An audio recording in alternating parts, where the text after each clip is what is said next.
And it's live. Well, good morning, good afternoon, good evening, wherever you may be. Yes, it is the second big one to the FA Cup, the Carabao Cup, the League Cup, the Milk Cup, the Coca-Cola Cup, the Rumbelows Cup.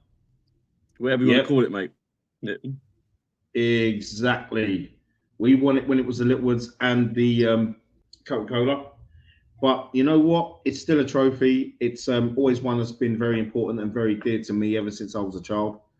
And even though we've only won it twice, silverware at the end of the day. And it's like I've told fellow Gooners, even from years ago, even when they didn't want this trophy and they wanted bigger things. Hey, at the end of the day, it's a stepping stone to hopefully kick on and win the title, and maybe Champions League, maybe FA Cup. And I'm going ahead of myself. But listen, to share this beautiful morning right here in good old London, we have got the Silver One who's making his second appearance. How are you, sir? How are you? All right, your Southern Coast correspondence is ready.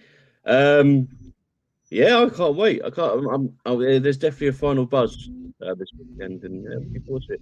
Watch all these Premier League games first, sit back, and then get ready for violence tomorrow. Premier League games. Wow. I'll probably out having breakfast somewhere, or maybe tomorrow out maybe in the PEB. But will I watch games tomorrow? Not too sure. But I think it'd just be about the cup final. So I'm focused on. You'll be watching this first Forest game. Come on now. If Tottenham were if Tottenham were to somehow draw loose tomorrow, then we can have a laugh about that. And making his long-awaited debut, it's my guy, the Aussie Gooner. Zero in the house. How are you doing? How you feeling? I'm doing fucking great. I'm feeling fucking superb. I'm watching fucking Tottenham Hotspur fucking in a relegation battle. They keep talking about them being a top 6 team. You got it wrong. You're part of a 6. It's just not the top. It's the bottom of the fucking league. But you're part of that 6, yeah? It's all good, yeah? And hopefully my fucking boys Forest do a fucking number on them, yeah? We win the fucking league this season. Those fuckers get relegated. I don't get my fucking guaranteed 6 points every season, but you know what? It'll be something to discuss. Year in, year out, right? 100 years later, we'll still be talking about Arsenal winning the league and Spurs getting fucking relegated. I'm doing boys, great. Are you with me? Let's just say we do win. Let's just say we do win this quad and Spurs get relegated. Football's done. We're completed. We can just watch football, feet up. No one can touch us. We're good. Oh, fuck that. We're walking around with an S on our chest. S on our chest and a fucking Batman fucking emblem on the back of us. Every time a fucking signal goes up, we just look up and go, that's us. That's fucking us. Yeah. We got the Invincibles. We got the quad. No one's done it. Do you know what I'm saying? And our great grandchildren will be bantering them 70 years from now. Oh yeah. Shit yeah. Oh shit yeah. Oh fucking shit yeah.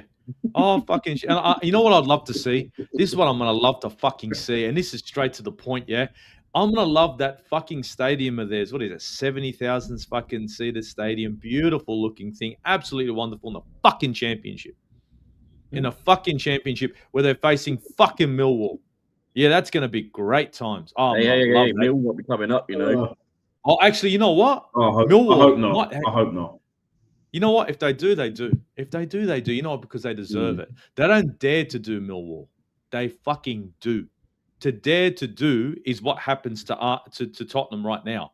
They dared to fucking do. All they did is participate all these years. Yeah, blame the manager every 15 fucking seconds. And you know who's to blame?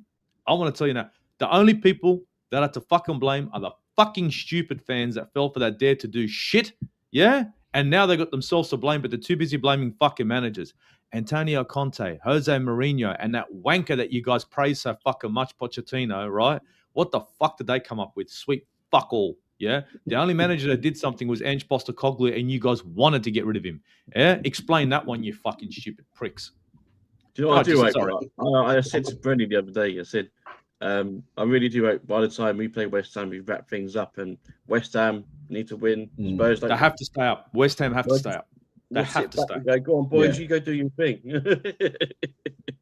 There's no league without the I hope Hammers. West Ham There's no stay up. fucking league without. There's no league without Exactly. the Hammers. It's like no Newcastle. It's just so weird. West Ham and Newcastle have to be in the Premier League. They have to be there. And it's funny you mentioned those teams, Steve, because West Ham and Newcastle, they've got relegated. I think together they've got relegated about maybe 5 or 6 times. I'm talking before the Premier League began.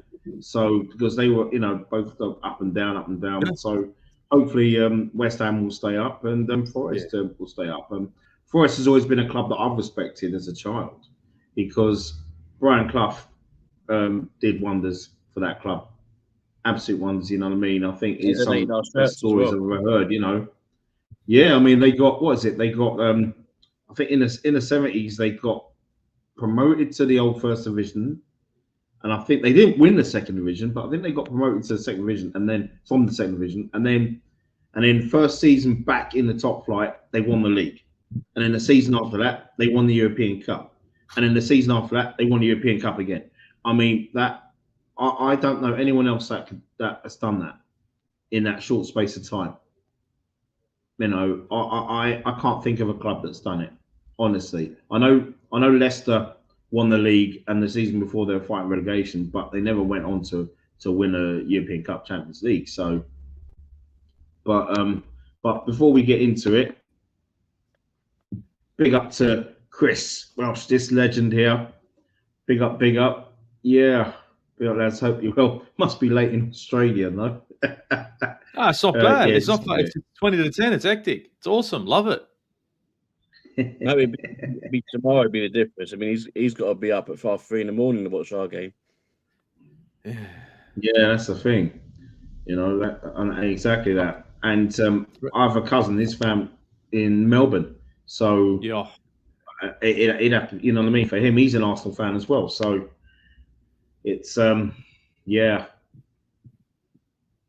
It's very fans do need to get their respect and get their flowers. Like, they get up at silly times just to sit up and watch us play football. And these are the same people that when we were drops, when we were awful, they were still getting up at silly to watch. Still doing it, 100%. So 100%, man. Huge respect. Yeah, maybe not beat City tomorrow in the cup and the league. City have inflicted so much pain on his Liverpool fan. Yeah, I know. With what you've been through, I think for us over the years, it was Man United. Yeah, it was. It definitely was. Spurs also invited to Super League for doing nothing. I swear.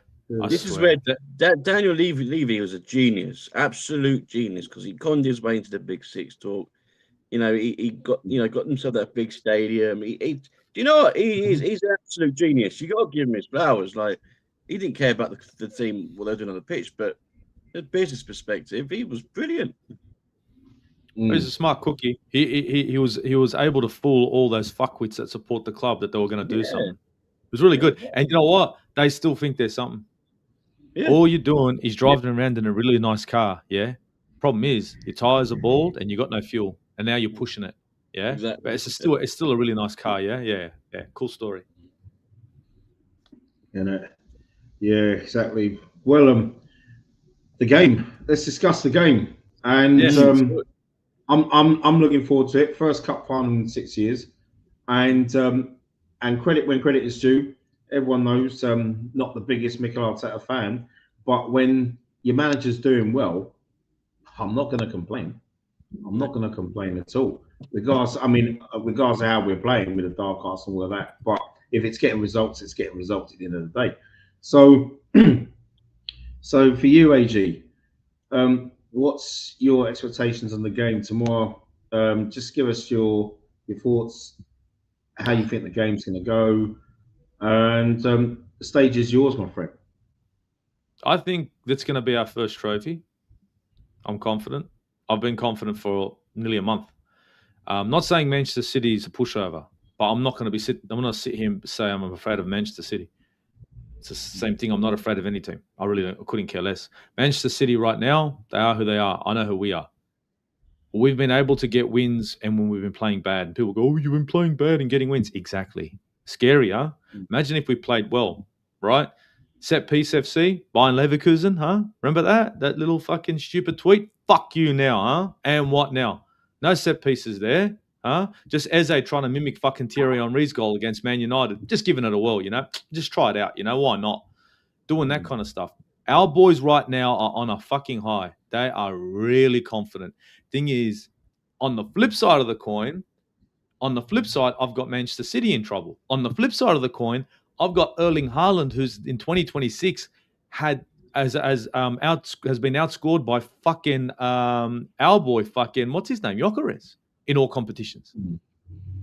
And right now, I think Pep Guardiola, I think it's getting to him. I think it's getting in his head, and he's rattled.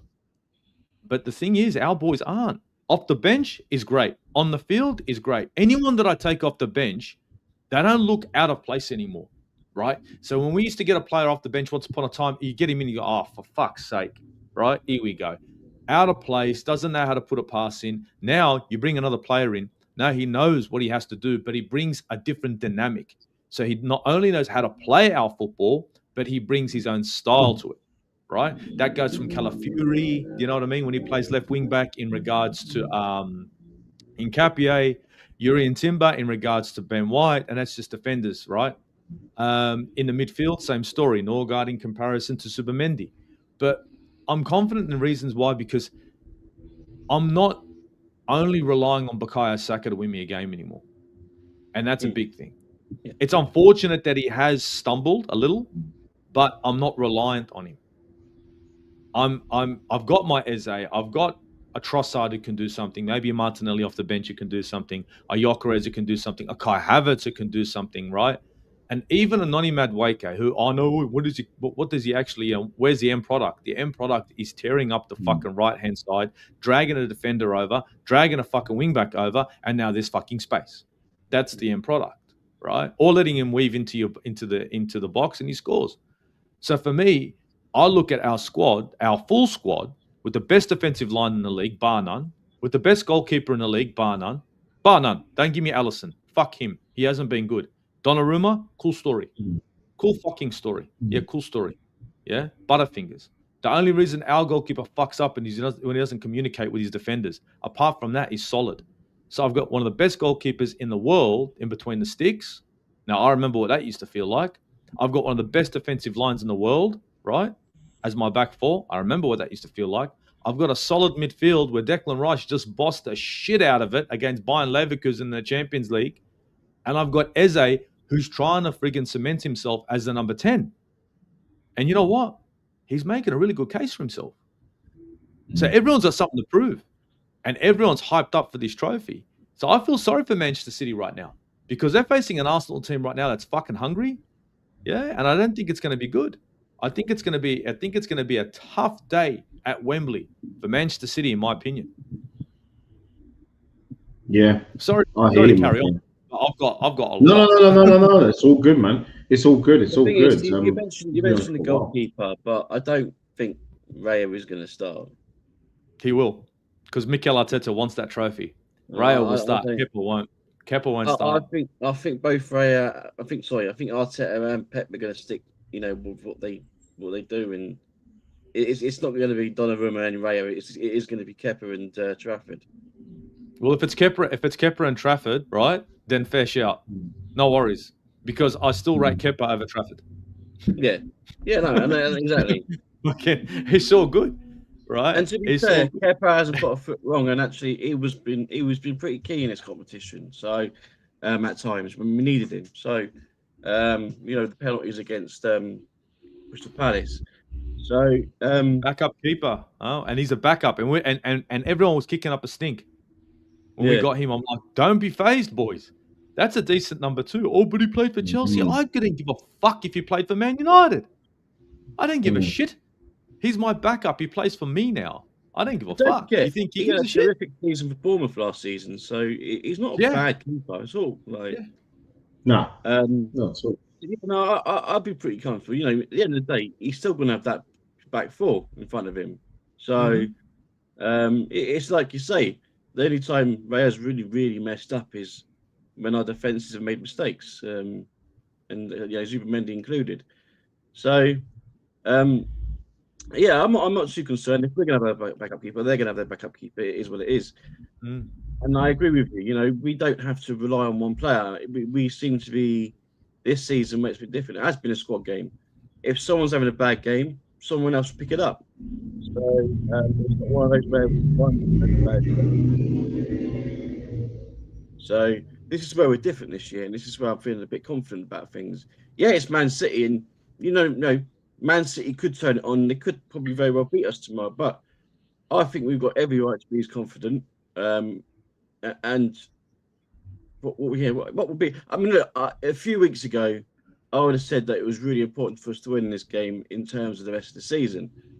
I don't think win or lose this game now, where we are, I don't think it's going to affect us anyway for the rest of the season. But as Bernie says, we want to win this trophy. The boys want to win this. I just watched a Saka interview with Merson, and they're desperate for it. They want to win it. So, I'm on board with the. It's not all doom and gloom if we lose, but it's a nice little bonus.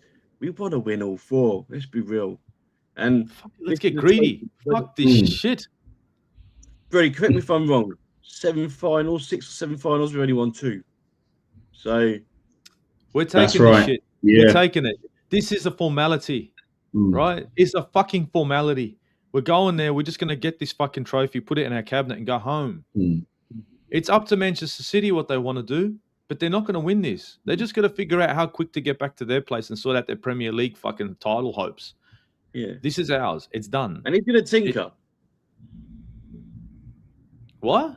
He's going to tinker. Pep will tinker. Pep loves that shit. Yeah. Pep sits there and justifies his selections all the time. They're going, what the fuck? Yeah, the guy's insane, but it's good. It's fucking good. It's costing them fucking Erling Haaland, he's walking around with his head down. He's got the shits, but he doesn't want to say nothing, right? This guy is a true finisher, right? And he's not being fed shit, right? He's being fed fuck all. And then I wonder, Phil Foden. Yeah, cool story. Yeah. He's supposed to be the fucking man. Yeah, cool story. I don't even know he's playing sometimes. And sometimes he isn't either.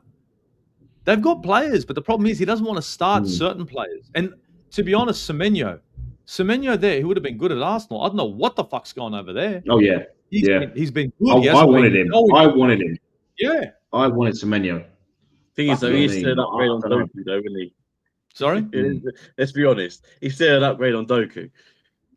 Yeah. Oh, well, you know what? Oh, yeah. But you know what? Manchester City have never replaced their wingers in regards to the quality of Raheem Sterling when he was on point, right? And one of the best wingers they've ever had, who was Riyad Mahrez. They never replaced Mahrez, right? And the problem is every winger they've got in, he's been good but not great. Jack Grealish, let's be honest, shit. Absolute shit. Doku's been okay. He's been okay. But there hasn't been much finished product.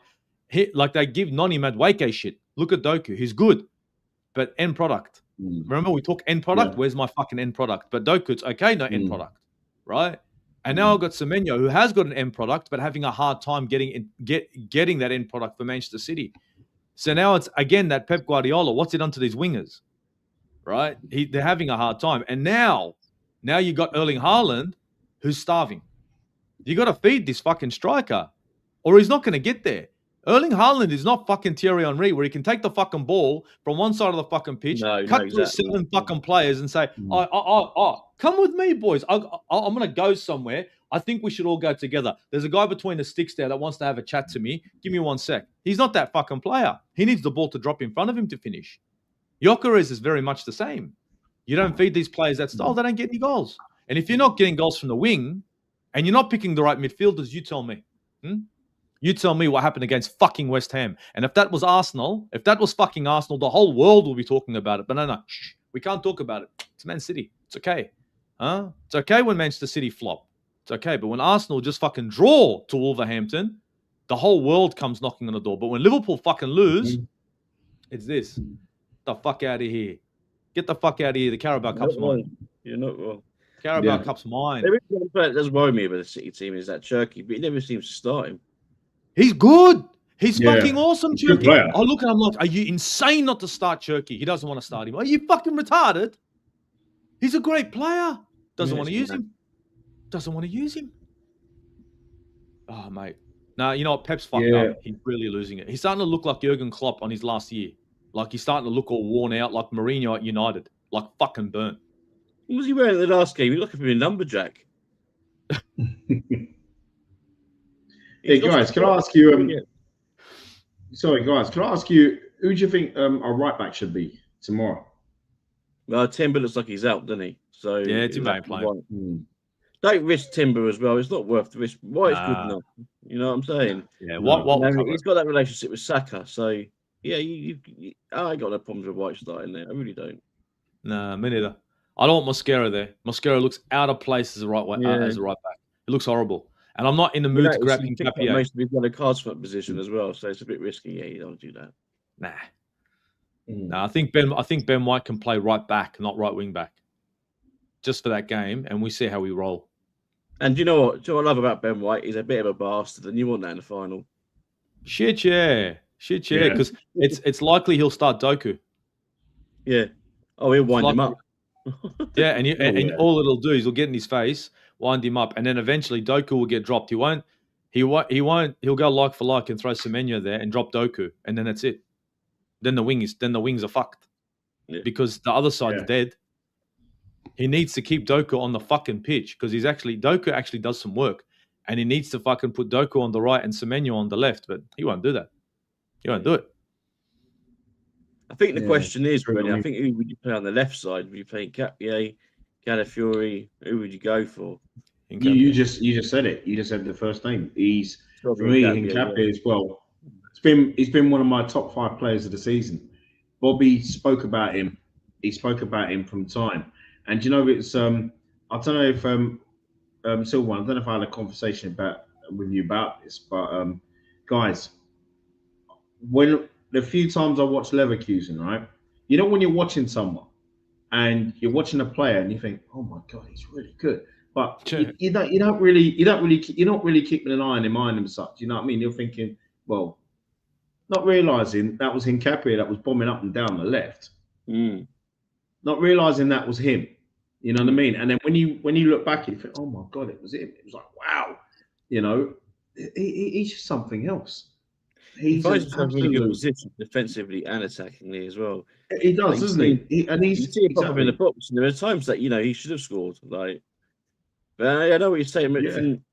It is a nice problem to have because Calafiori's eased up to his game since the Wolves game as well for me. That block he made against Everton was ridiculous. Yeah. So it's nice to have a squad like this. But it's nice to finally say I don't mind. When have you been able to say that before? Yeah. You know what I mean? Yeah. It's a beautiful thing. Even with the centre halves, for missing Saliba, that's all right. Mosquera's all right there. He's that's all right too much. Because if I'm going to be honest, I'm going to. A lot of people are going to hate me for this. No, it's all right. I know what you're going to say. Saliba's starting to wind me up a bit. Because he's forgetting he's a centre back. He's got very grabby. Yeah, and he doesn't need to. He needs to be careful. He doesn't need to. He needs to stop. Just do what you were doing before. Right? What you were doing before was just fine. None of this stop grabbing because it's going to catch up with us one of these times. Probably at a vital time, maybe like a cup final. You don't want to be doing things like that. He's starting to worry me a little bit, but yeah, cut the grabby, and you'll be all right. Just keep doing what you're doing. Yeah, 100%. Chris has basically already gone with a score prediction of 1-1 and Arsenal penalties for him. Arsenal won't care long. Yeah, finally get over the line. Yeah, exactly. We'll go with score predictions later on, guys. Anyway, but one of my oldest friends. For us, don't care as long as we win. Exactly. Big up my guy, Citizen, my long-time brother. Big up, man. Hope you're well, and good morning to you as well, sir. Yeah, Addison Pass was good for us, but now, he's finished with injuries, killing his performances. When he first come into Liverpool, he was quality. There's no disputing that. You know what it is. he was. Liverpool are becoming that team that run their players into the ground. They're important players, and I've said it for a long time that Virgil van Dijk never had a decent centre back partner, and I got a lot of shit for that. And I'm going to say it again: he never got a decent centre back partner. Gahey right now should have been his centre back partner. He didn't get him, and he's got clowns around that him. would be a nice balance, Yeah. Ake. I told Liverpool fans that when Ake was available, he should be his partner. Oh no. I go, mate. They play together, right? When it comes right, and now what? Huh? He would have been a perfect partner. No. And now what? Now he's got. He's had quite a few. If you think about it, this is a very good point.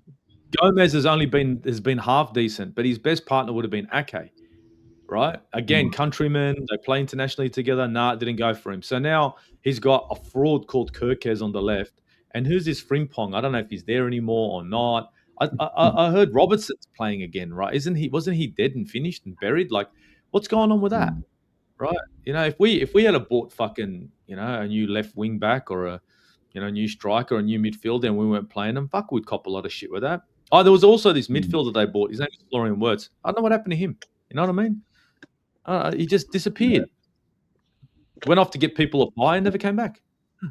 Anyway, sorry. I'm just getting this shit because I want it to be mentioned. Well, Chris, what if you put in the comments, who do you reckon Liverpool should get as a replacement? I mean, we'd like to hear. Yep, even G saying here, choice words from the AG. Up and big up. Great seeing Aussie Gouda in his flow. Always, man. Always. No filter. You just get what you get with them, with the Aussie Gouda. I love it. What you see, man. Exactly. What you see is what you get, man. I mean, how many goals has Haaland scored since Haaland scored in the? Oh, right. Big up to you, Ian. Right. How many goals? Isn't Igor Thiago only a few goals behind him in the race for the Golden Boot? I'm pretty sure that's. I think he's very close. I heard someone say Max Dowman scored 20 goals in the Prem in January.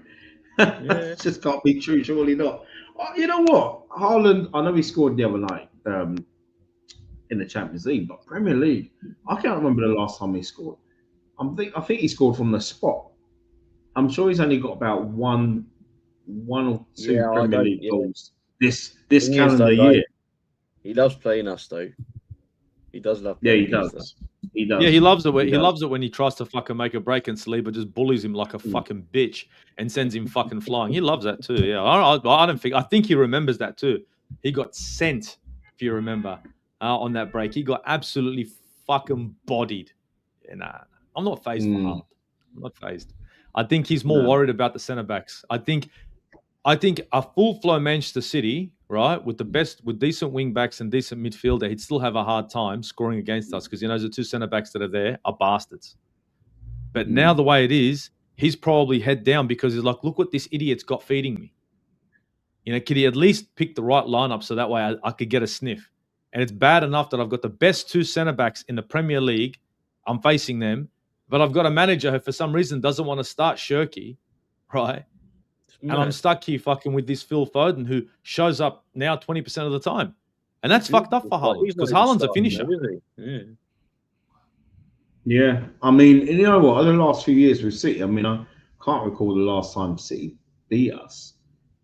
It would have been the 22-23 season when they beat us 4-1. It's been a while. It has been a while. Yeah. You know what I mean? And because all those things that we had before, it was kind of like, I always like using this analogy. One of my favorite movies is The Empire Strikes Back.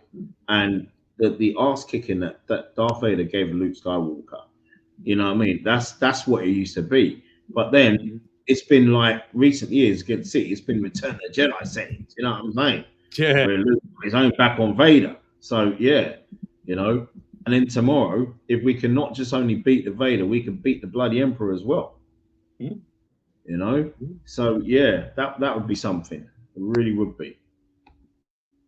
He's got sorry to cut, but I think he's got 3 goals this year.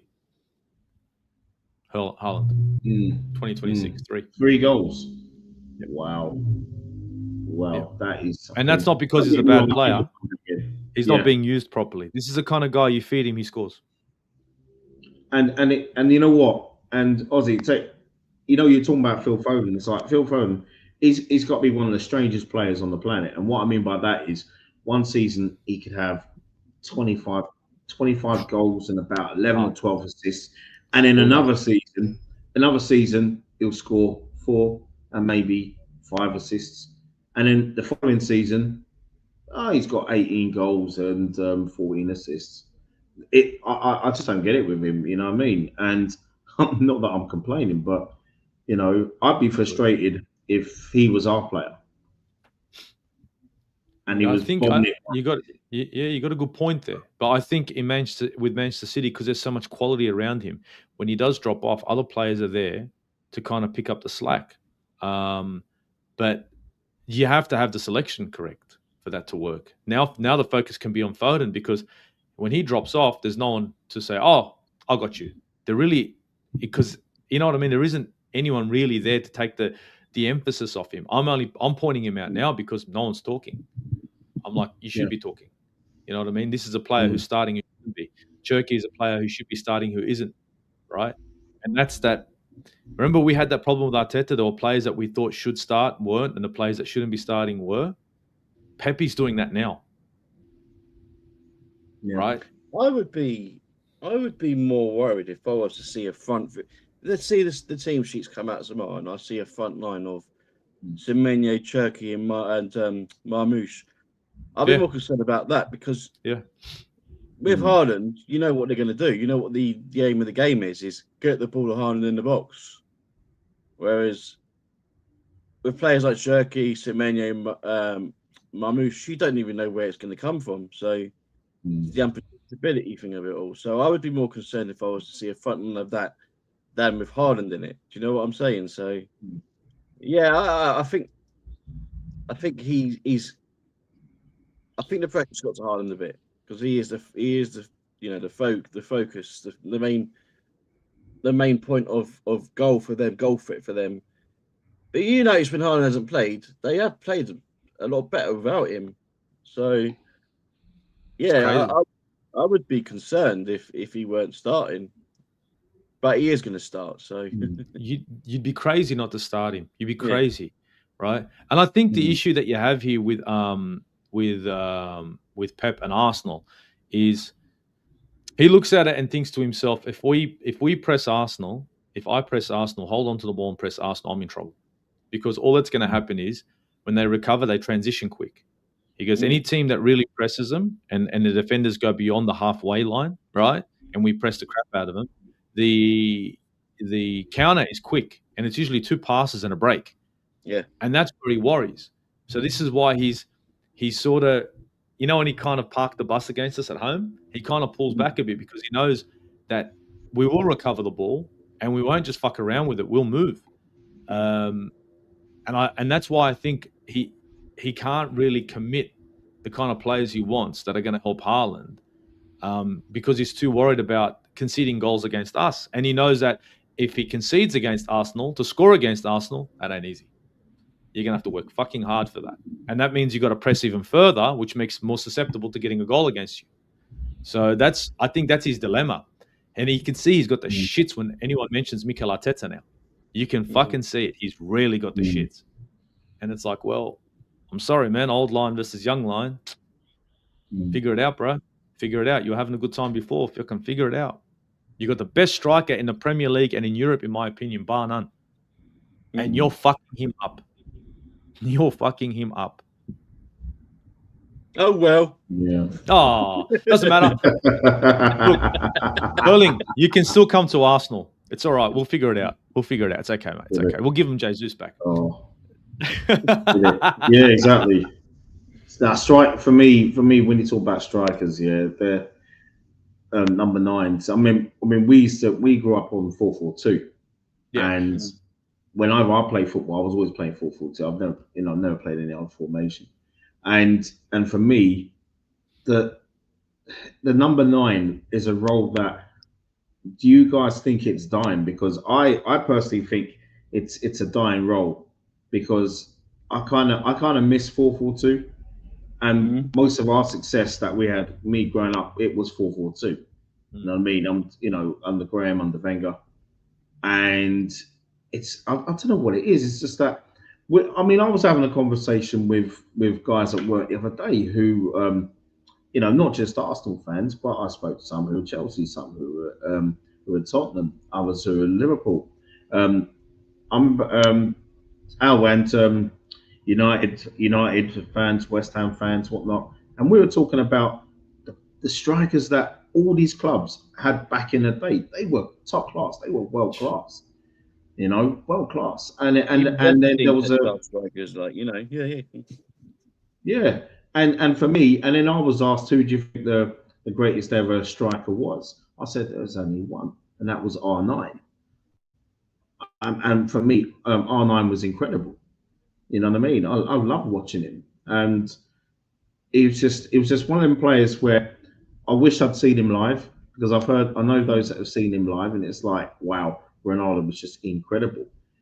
But when I look at someone like Victor Gyökeres, I think he's one of those players that, for me, he's doing well. I think he'll get better, and you don't come back to England and scored almost 100 goals. In 2 seasons or something ridiculous like that, was it?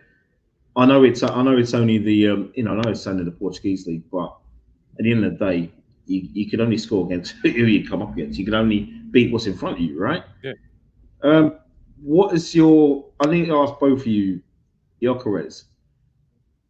What's your take on him right now compared to how he was at the beginning of the season? I'll start with you, Silver One. I think I mean he's a completely different kind of striker that we've had for a while. With the players that we've Mm, got. Um, I think they've started to get used. I think they're starting to get used to each other. That's why we're seeing a bit more, output from Gyökeres. And I think that was always going to be the case. I think we all hoped, and I was one of them, that he would come in and bang straight away. We didn't. We did mm, consider that his style of play and our style of play, we had to adjust a bit. We're finding ways to get the ball to him now, and he's mm, starting to make the right movements, the right runs, and and he's proven as time's gone on this season that everybody, not just him, have improved to his strengths. So um, we have to be patient. We were still winning games, but we removed that problem. But I think we're starting to see the best of Gyökeres now. And I think he's going to only get better, and he's only going to score more. And I actually think next season he will be up there for the Golden Boot. I honestly do think that. It was just a mm, case of you know adjusting, and because we've not had an out and out striker since Aubameyang, right? And we've always had this whole dropping back thing with our false nines, because we've not really had a number 9. And yeah, I think it's just shown. And yeah, I just think as long as we keep doing it, I think we should probably buy another backup striker in the summer, because I think we'll move Jesus on, and I think we're only yeah. going to need. I think similar. We should keep Havertz as a false 9. Obviously, Mika is Mm, still going to be an option, but I think we need another proper centre forward as well to push on beyond the season. So yeah, like I said, he's growing into it. I think it was just the case of we needed time. We need to be patient with him, and I think he's starting to pay off. yeah. No, I hear that, and I hear that. AG. No, it's a fair shout because at the start of the season, he's come in wanting to play his football. And Gyökeres is a kind of striker who wants the ball to land in front of him, like Aubameyang. Mm. So Aubameyang, you drop the ball in front of him, it's a goal. Gyökeres, you drop the ball in front of him, it's a goal. All day. But if he has to hold up the play like Giroud, right? If he has to put his back to a defender, control the ball and lay it off, it's difficult for him because that's not the kind of striker he is. So when he came to Arsenal, he's looked and he said, "Well, they attack down the flanks. They never attack centrally. They never move through the middle." Now with Eze there, we're starting to see a bit more movement in the middle because it's an option. He's a goal threat. Whereas Erdegaard was never really a goal threat, and our striker up front was usually useless. Their hold-up play for the wingers. So he's come in, and Arteta can't change the whole style of football to suit Gyökeres because it's a gamble. So now it's about Gyökeres trying to fit into this squad. And I think he's starting to realize that he has to get stronger. He has to hold up the ball, right? Play off the shoulder of the defender, be the fox in the box. So sometimes you're Lacazette, sometimes you're going to be Aubameyang. And now he's trying to get that mix. And it's starting to show. Against Leverkusen, you could see that. You could see it. And I think, look, 11 goals, I think, in the Prem. It's not great. It's not the worst. The season isn't over. It's better than some strikers that have. He's on par with Ekitike at the moment. So I think it's not too bad. I only think he's going to get better. But yeah, look, I think another striker would be good. But I think if you're going to go for another striker, it needs to be the profile of a kind of guy that isn't expecting the ball to land at his feet, but he's going to hold up the ball. So in the profile has to be a Giroud-style striker. He holds up the ball, lays it off, that link-up kind of striker. And that could be the swing for next year. That could really take us to the next level. Of course, but we have to address the left wing, which I've been screaming about for 2 years. So before we even think about that, sort out my left wing, because my left wing's in real dire straits right now. Yeah. No, I hear that. Listen, normally they would, I was just gonna say, like, when you say, "Oh yeah, we'll take a short break, we'll be back right after these messages." Well, we're not gonna have that. But what I thought, it's a bit of trivia. It's a shame that Doddsy and Nick Geeks are not here because I don't know if you saw last night. Had a quiz with them on the Football Takeover, and it was pretty interesting. I mean, the questions that Bobby set up, I did win, but we had this one where, we had this one where you had to like guess figures in a previous stream that we did, and I was just having a laugh. You know what I mean? I weren't like, oh yeah, I was moaning about figures and everything. It was just all banter. It's all love.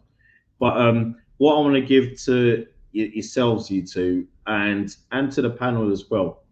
This is an interesting question, right? We've only won the League Cup twice, all right? And it was George Graham, of course, 87 and 93. Do you know how many players won it twice? And can you name them?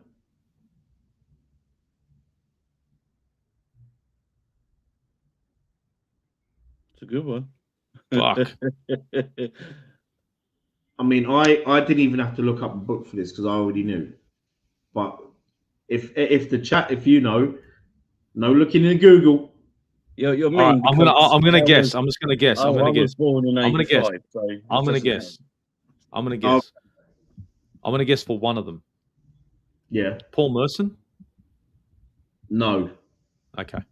I thought Paul Merson. I've got the 93 picture in my head. I'm looking at the team around that trophy. I'm trying to. So these players won it in 87 and 93. 87 and 93. And I'll give you a clue. These players who won it in 87 93, they were not subs. They weren't subs. Okay. They started the game. They all started the game. Yeah, I was 7 in a 93 win. So Alan Smith. No. Hey, Smith No. He came long after 87, didn't he? Yeah, he did. Sorry, my bad. 87.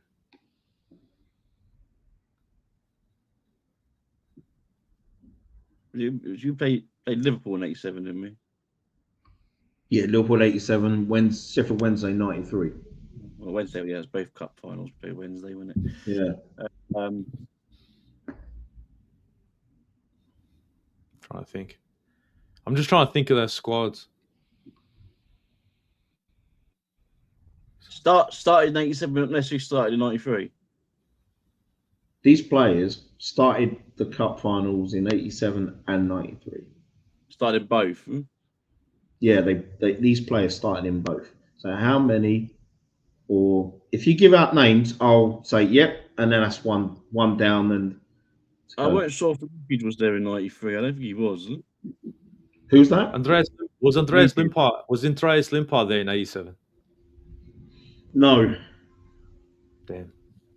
Limpar though in '93 wasn't in the squad. Charlie Nicholas did play in 1987, but he did not play in '93. No, I didn't think he played in '93. This is what I'm saying. I'm trying to think when Adams kind of burst into the scene of it. He was after '87. Was he after '87? No. I'm going to say Adams. Adams made his Arsenal debut in 1984. 84, yeah, it was mid-80s. I'll go Adams to start with. Yeah, Adams is a sub, wasn't he? That's the obvious one. That is the obvious one. I'm just. I thought it was a sub in '87. He was actually starting. No. He started the game. Okay. He started the game in '87. Who? Paul Davis. Fantastic. That's two.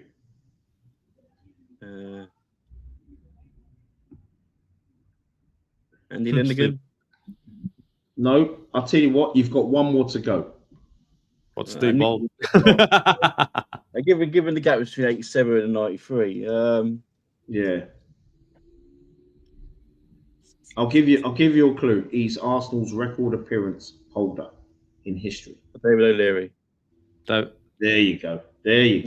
That's the three. That's the three. Yeah. I'm happy to get them. It took a lot of time to think though. Like, got to remember, Brenny, I was born in '85, so I'm actually quite impressed with that. Yeah, no, you should be, yeah. You know what I mean? But it just shows you read up on your history, you know what I mean? Fucking hell.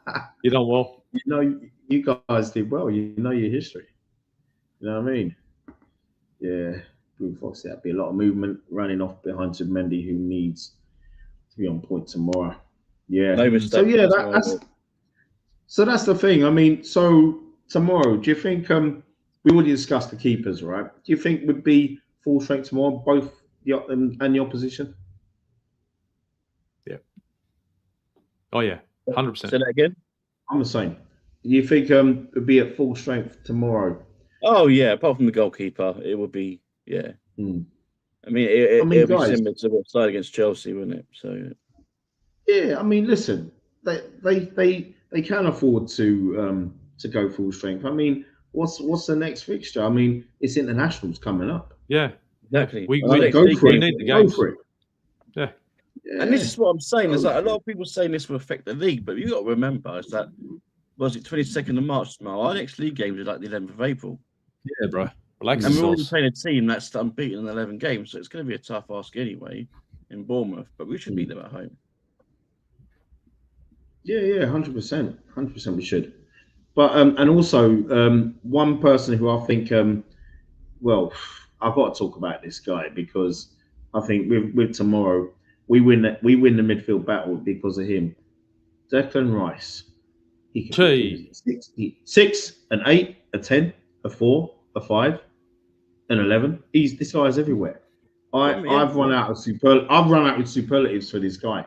He just keeps getting better and better. That's why he's number 41 because he can go anywhere on the pitch. Yeah, Adam, just add it all up, boys. Add it all up. I can be everything you want, boys. That must be the reason. And he's the kind of player like he don't. We all say he should be captain. He don't need the armband anyway.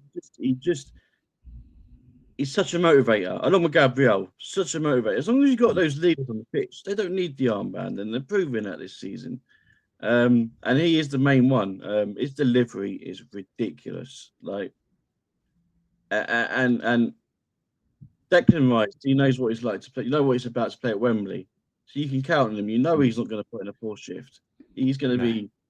He will leave everything on there tomorrow. And I think I wouldn't be surprised if he's not being player of the match. I really don't. I think this is definitely his kind of game. This is the kind of game that he thrives on. So yeah. Well, you've subscribed to him earlier. You've missed a trick there. But yeah, no. Back on Rice, he's definitely it's definitely a game for him tomorrow. He will be the one that you'll be looking to and go. He'll be the one that will win it for us, no matter how with his delivery, a goal, his leadership, he will be the reason why we do lift that trophy tomorrow. Yeah. Rice is key to our So success, I sad. swear, all season. He took the position of Granit Xhaka, and he's really taken it right now. The way we're using him and utilizing him now, it's perfect. But the reason why I think he's really stepped up now is because they actually have a number 10. Mm. You see, Oh, yeah. I know, yeah. Yes, yeah, he right. wears 10 as well. You know, funny that. And I know, fucking oath, Like, who would have thought? And now that we have a number 10, the 8 can be an 8, the 6 can be a 6. I mean, who would have thought that when players play in their position, they do well? But it's so good that, and like everyone's looking at Declan Rice and the way he's got room now. It's the reason why he's got room is because everyone's too busy worried about Eze. So they look and they go, well, who do we chase here in the midfield? Because the centre backs have got a problem. The centre backs in the midfield have a problem. Their problem they have is they've got a big number 9.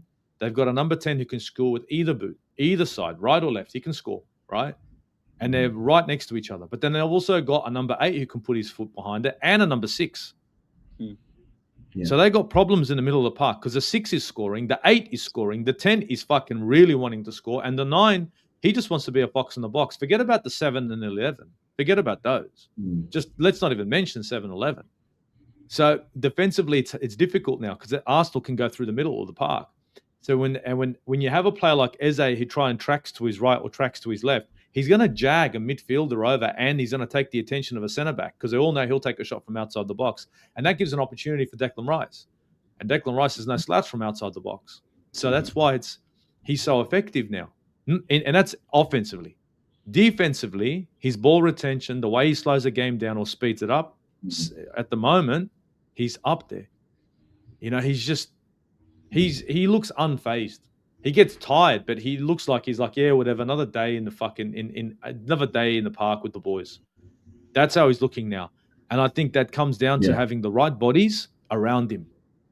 So the right centre back, the right left wing back, the right fucking 10, and now you see the best. You see the best of Zubimendi, Declan Rice, and the rest. I just don't want it to change when Odegaard comes back.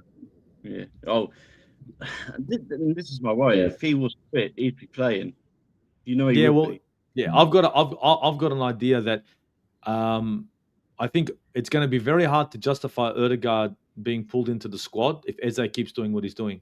And I don't think Arteta is going to be dumb enough to gamble this season because he knows he needs it. Next season's next season, right? But I hate to say it, Odegaard might become surplus to requirements next season. Because he's an 8. He's not a 10. He's a fucking 8, and he's not. He's literally a box to box, not a 6. He's an 8. He wears the 8. He's an 8. But if you want to try and make him a 10, that's your choice. But he's not a 10. He's not. By all means, he's not a bad player. He's not a bad player. He's just out of position. He's not a 10. He's not a 10. No, he's out of position. I would have Eze and Odegaard side by side if I wanted to attack a team, because he is an attack-minded 8. An attack-minded 8. But you'd need to have Norgard there, not Zubimendi. Norgard would have to be there. I hear you. Yeah. I'm a big. Then you shut it down. Norgard hasn't put a foot wrong. Like he's no. When he's come on, he's been perfect. And I was one of the few that was very excited about the signing of Norgard because I knew exactly what the signing was about, and it is showing. It is showing. It was one of the best signings we've made. Brings in that added leadership. He's experienced. Don't get the world alight. Capable of goals as well. I think it was a signing that made the perfect sense. Along with Zubimendi, you can't argue with it. When we were worried about replacing Thomas Partey, right? Remember we were worried about that. I'm fucking not worried about it now, man. No, we got those two. Yeah. Fuck, man. No, we got the best of both worlds. It's that good. And like, you know how happy I am to see Eze really starting, like now he's starting to shake the ground up a bit now. Because he really looks like he's getting into the swing of things, right? Oh, he looks confident as well. I mean, you could the way he celebrated. He just looks like, and what now? Fucking and what you and yeah, you see that? And then some. And it's a statement. It's like, I'm fucking here, boys. I'm fucking here. It's like he was giving a statement out of the city. He's like, do you remember me, boys? Remember the thing last season? FA Cup. Yeah. I'm coming, Yeah, boys. See you soon. I'll see you soon, right? I'll see you soon. That's how I saw it. That's how I saw it. I love it. I love it. Yeah. So, guys, which striker would you sign as a backup to Gyökeres? It's not really something I thought about, really. We do have to go in for one because Jesus is going. I think he's gone. Yeah. Oh, yeah. Yeah. Havertz gets in too much, but he's still a player that you want in your team. Yeah. Yeah. I'd still keep Havertz for another season. But yeah, Jesus, I'm a big fan of Jesus, but he has to go. No, he's done. He's burnt. Yeah, I don't know. You want to get yourself a player who's young, not too young.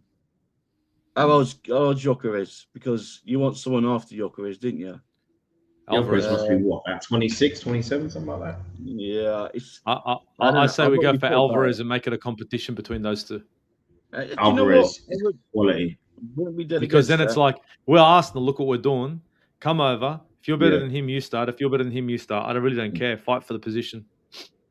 I actually think he's the only one. That's the one I'll go for. I would go for him. Yeah, I ain't against that. I'm not against and we can afford that. We can afford that. And we could attract him too.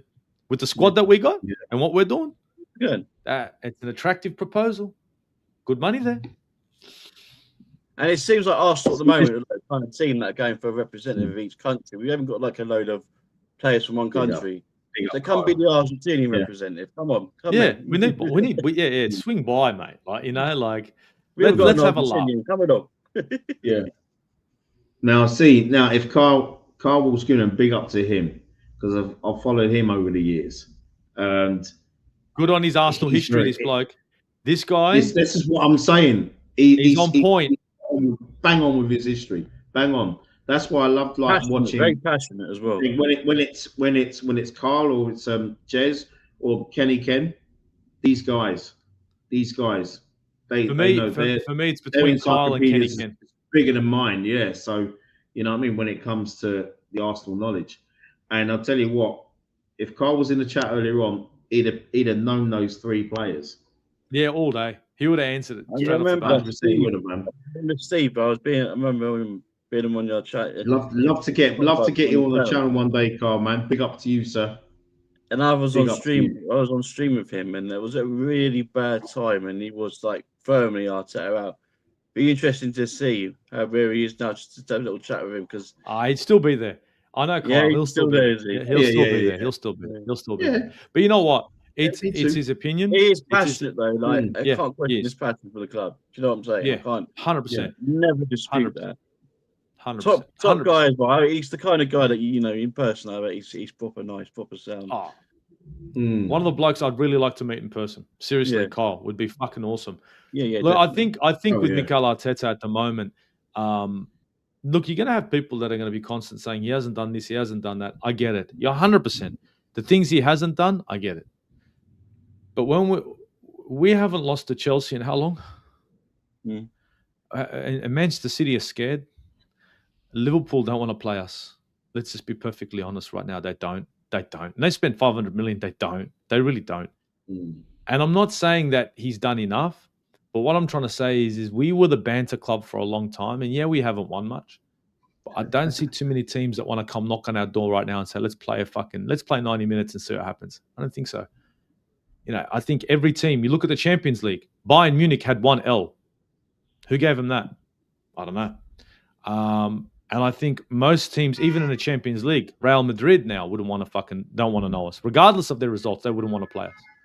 So, and that comes down to, yes, the investment, but it does come down to a little bit. And I will give Mikel Arteta for a little bit of credit, a little bit, in regards to he has put together a decent squad. We are getting results.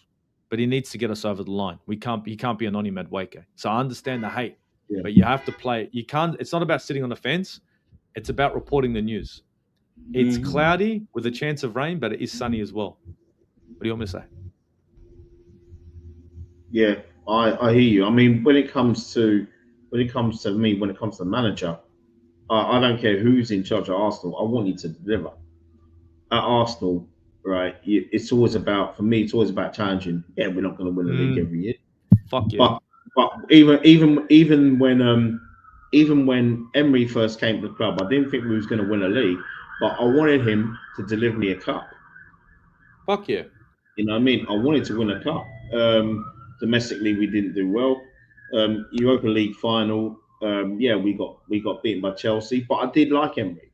Maybe it's because he's just a nice guy who just you know gets on with it and just loves the game passionately. I mean, all managers love the game. Don't get me wrong, but with Mikel Arteta, when he won the FA Cup, I was so happy about it. And then it got to, because for me, me winning the FA Cup, it was emotional for me because I had some personal pain in my life months before.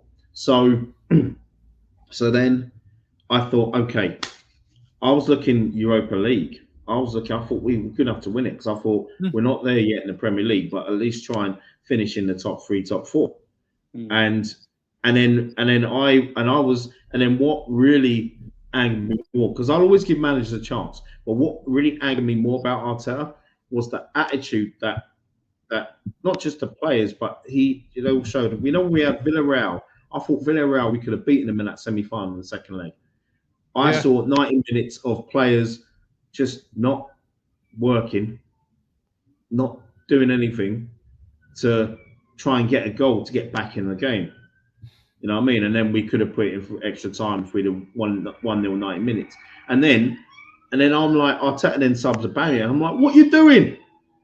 Stupid move. And yeah, and that's when, and then we had some very inconsistent performances. And that's why I thought, nah, you know what, this match has got to go. And I'm not one of those that would want a manager to go within 3, 4, 5 months of the club. You know what I mean? Because at Arsenal, you're always given, whoever's in charge at Arsenal, I'm talking from the board, you're always given that opportunity, to do something. It's not like if you're at a Chelsea, you're at a Spurs, and then you're sacked within 3 weeks. Arsenal have more class than that. Now, for me, if we deliver this season, I'll be like, Arteta, bang on. Now, the one thing I'd want from him next season to add to what we had, obviously, we could have more players. When you win a league or you win a Champions League of Cup, it does attract more players. And also, I just want us to go back to playing the great football that we played under this manager in 22, 23, 24. I want us to go back there, guys. You know what I mean? And that's what I want to see from next season. And do you know what I think we will? I think what he's realised is that we need to get this over the line. We need to get our players to taste the success. And what's happening right now is working. I think that's what it's about. I think this season he knew that this season, because his job, we don't know. His job might have been on the line. If he didn't win anything this season, he might have been out. We don't actually know what goes on. But I think he's thought, right, I need to do this, I need to do that. Not easy in the eye, but win games. And look, when you think about it, we played 47, 48 games in all competitions this season. We've only lost 3 games. If you told me that at the start of the year, I would have snapped your hand off. Yeah, exactly. Yeah. And do you know what it is, guys? It's and also, Sylvan, from what you just said, what's annoyed us more is the draws. It's the draws. It's the draws that kill us. Yeah. It's Wolves away. And you're thinking, oh, really? Chelsea away, 10 men. Chelsea. We couldn't even break down 10 men. Chelsea. You know what I mean? It's those types of results. You know what I mean? I felt we could have beaten Liverpool at home as well, but in that second half, it's like we're just happy to settle for a point. And I thought these lot are there for the taking. It's Forest away. It's the draws. I mean, look, we win the league, all that goes out the window. But you know what I mean? But then you just think, wow, So that's why I feel. I wouldn't be. You guys probably agree with me in this. I actually think we'll be unbeaten in the league for the rest of the season. It's doable. Yeah, I mean, you look at who we got to play, and I think I'm going to be honest with you. I think the game that concerns me the most, obviously, you're going to have the City game because it's a big game. The Etihad is somewhere we haven't won in a while, a long while. Mm. After that, maybe West Ham because they're fine for their life. West Ham. Yeah, West Ham. Yeah, yeah. Yeah, West Ham. after that, you don't really see us losing. I mean, it's the Yeah. Premier League, and we don't take any game for granted. I mean, I know us three, we don't. But you look at that and you think, yeah, the toughest games are the ones that are away from home. Yeah. And I said this. I said, all we have to do is win our home games, and we're done. We're good. That's all we need to Pretty do. much. Pretty much. I think Newcastle, I think we're doing what we're going to do well. But the Newcastle ain't anything special this season. You know, they got players that can hurt you. I just think up front, Newcastle don't have anything, so I don't think we need to worry about that. Mm. I think going back to what you were saying before, Brenny, in regards to the style of our football, and I think that comes down to a few things. The kind of football we played back in 22 was rock and roll. It was beautiful football to watch. I watched a lot of beautiful football under Arsene Wenger, and and everyone would say the best football was to watch was us under Arsene Wenger, but we won fuck all. We won fuck all. Yeah. And you can play beautiful football, and I'm pretty sure all of us complained about it. I don't care if we're playing beautiful football, but it's amounting to nothing. You can't have your cake and eat it too. And I think the reason we're struggling now is, like I said before, our attack is down the flanks, right? We'll all agree. Saka underperforming. Can we agree? Yeah. Martinelli and Trossard not good enough for the left-hand side. Merry Christmas. It's this whole low block thing. They're not getting the chance to play their football. That's the problem. But the thing is, you can break them down 22 style football if you transition quick. But if you transition quick, it leaves your midfield open and exposed. Arteta's I think he's thinking to himself, back to the George Graham days. If you do not concede a goal, you can get a point. If you can score after that, you get 3. He's just gone back to basics. He pretty much, you know what he's done? He's gone back to 4-4-2, George Graham. The only difference is the formation isn't 4-4-2, and that's what he's doing. Under George Graham, it wasn't fun to watch, but 1-0 to the Arsenal. It's over. Oh, there were some good days, man. Yeah, I went to some games, Aussie, man. There were some good days early in the day, but not his last. It was crap. Yeah, but it was good days. It was good days, but it was decent football, but it was very position-based, and everyone knew their role. It wasn't fluent like Arsene Wenger. So we can't twist it where we can say, under George Graham, the football was 4-4-2, but Arsene Wenger-esque. It wasn't. It was very boop, boop, boop, 1 goal, maybe 2 maximum, right? And then it shuts down. See, under Arteta now, you're getting a similar sort of thing. And the reason why we want that rock and roll football is because we've seen Liverpool, we've seen Manchester City do it. And we want that too. It doesn't have to be that way. Because Mourinho said it the best when he got that interview. He go, did you know that blah, blah, blah had 66% of the possession? You only had fucking 33. He said, yeah, and they can take the ball home with them. I'll take the 3 points. And that's what I want. Yeah.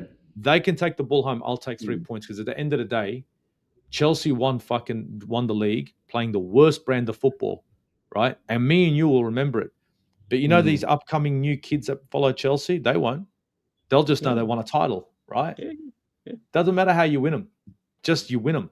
I don't care if I win on goal difference. Fair enough. On goal difference, I'll take it. Yeah. You know? No, I mean, I hear what you're saying, Steve. I mean, see, for me, right?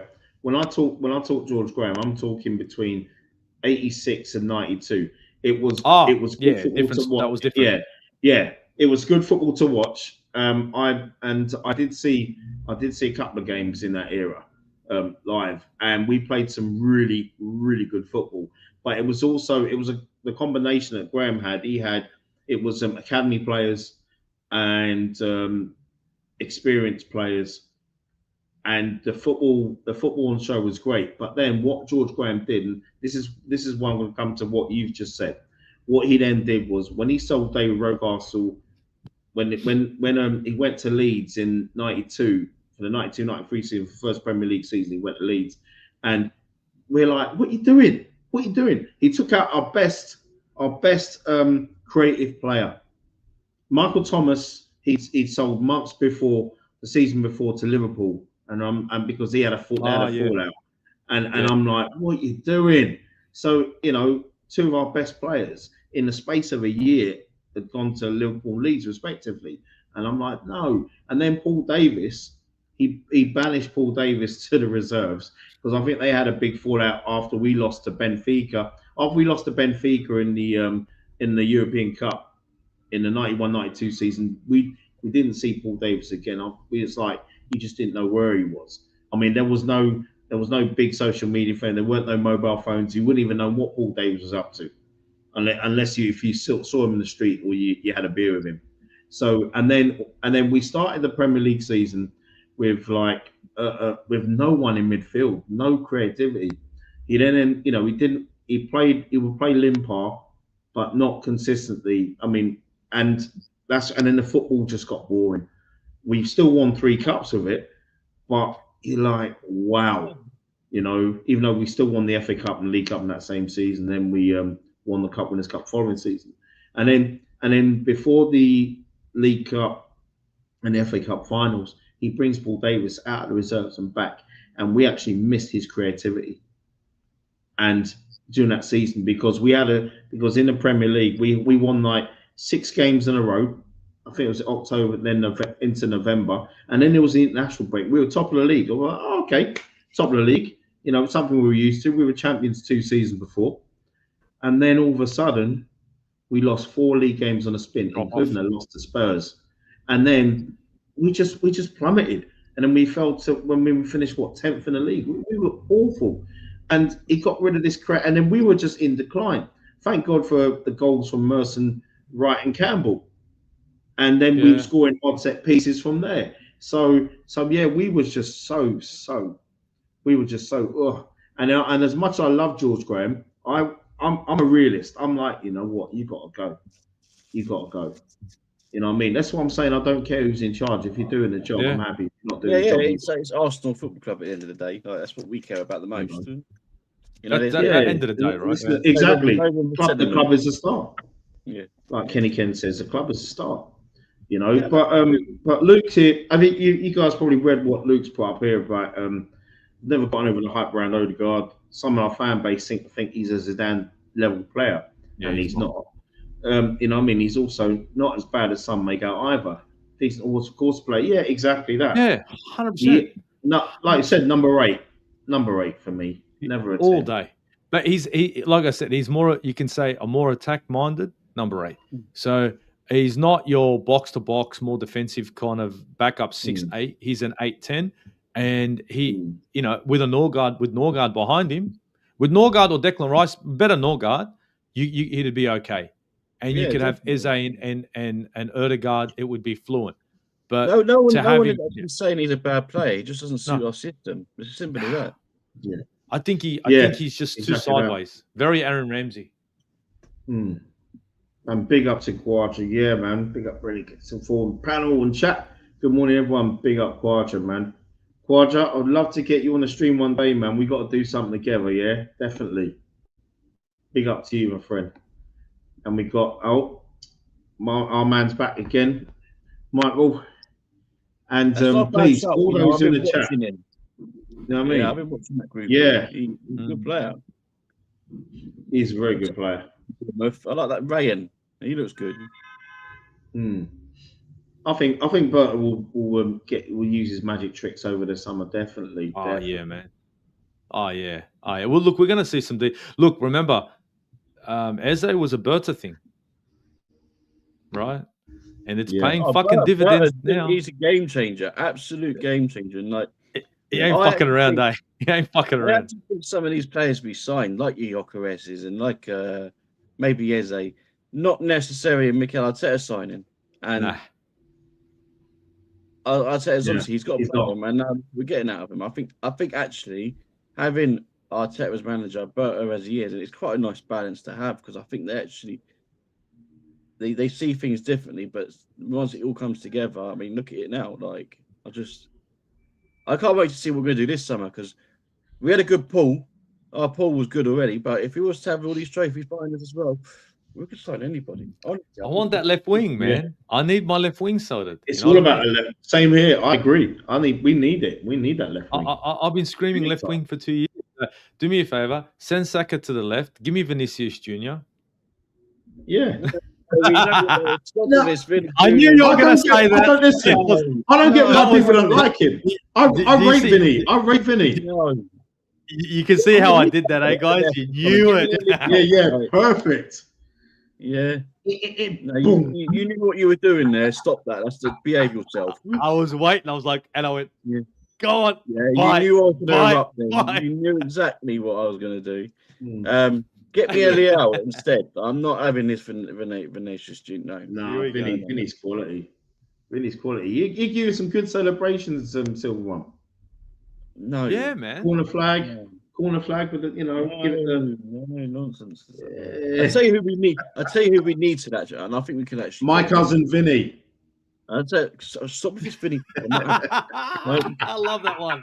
That's a good one. I love that. I'm going to use that. Give me the man. Vinny be like the two Utes, and then Silver's gonna be what's a Ute? Get me to that studio. Get me here. Win some, lose some. Okay, serious now. Serious. We're going to PSG. We're going to PSG, and we're taking Kvaratskhelia off them. Don't care. We'll take him. No, he's quality. I'll take him any day. And I think we could. If we come in with a reasonable amount, he wouldn't say no. Tell me he wouldn't say no. God, why would he say no? That's true. That's a left. That's the left winger there. I get Perez vibes from him. Now, now you see with what citizens put up here, right? With Zubi's a great player. However, he's got a mistake in him, and often bottles challenges, and has been as a weak link that has led to goals against this season. Now, you see, for me, when I've got Zubi, he's not a 6 for me. I prefer him in an 8. I've seen at times where it looks like Russ in a 6 and he's in an 8, and I think that's a better combo than the other way around. I know they double pivot, but it does scare me a little bit sometimes when we're playing out the back. And he obviously made a few key mistakes, especially the one against United. That's the one that stands out the most. Worry me. He does worry me. With Norgard, you wouldn't get that. But you wouldn't get the kind of. No. So the thing is, the distribution from him is the thing. The way he distributes the ball from the midfield, you wouldn't get that from Norgard. Yeah, I was going to touch on that. That's what I mean. Yeah, no, exactly. It's fucking. So there's something that Zubimendi is going to work on, and I think he'll be all right. It'll come good in the end. Again, what you got to remember, it's his first season in the Premier League. So that's a fact. And he wasn't a goal scoring midfielder. Yeah. And he was never a goal scoring midfielder. He is now. And he's getting some goals, and he's getting some good goals too. Like crackers. Yeah, we're not missing. Thank you, pal. Yeah. Do it. Do it. Foxy wearing caps, and then there's Aussie. That's because me and Brenny got out of grade where Aussie don't have the grades coming out. Me and Brenny are just hiding it. I was out. No, I was out today. The cap, and I just haven't taken on cap. So yeah, I mean, I could just you know what I mean. Yeah, washing my hair later on, people. Yeah. Streamline, aerodynamic. That's what it's about, mate. It's trying to cut through the wind, guys. Cut through the wind. In it. That's the one. So basically, listen, I was on the takeover last night and was asked this question, Bobby, and also I'll ask you guys as well. Do you see Bukayo Saka as a future number 10? Yes. Because I do. Yeah. He can't play 7 anymore. You remember when he got that injury and I was in the group chat and I was telling you guys he's going to lose pace. He's going to lose pace now. Trust me, it's guaranteed he'll lose pace. Yeah. And now he's lost pace. You can see it. He can't play that wing role. He hasn't got that speed anymore. his fast twitch reactions and his muscles are not working in the same manner.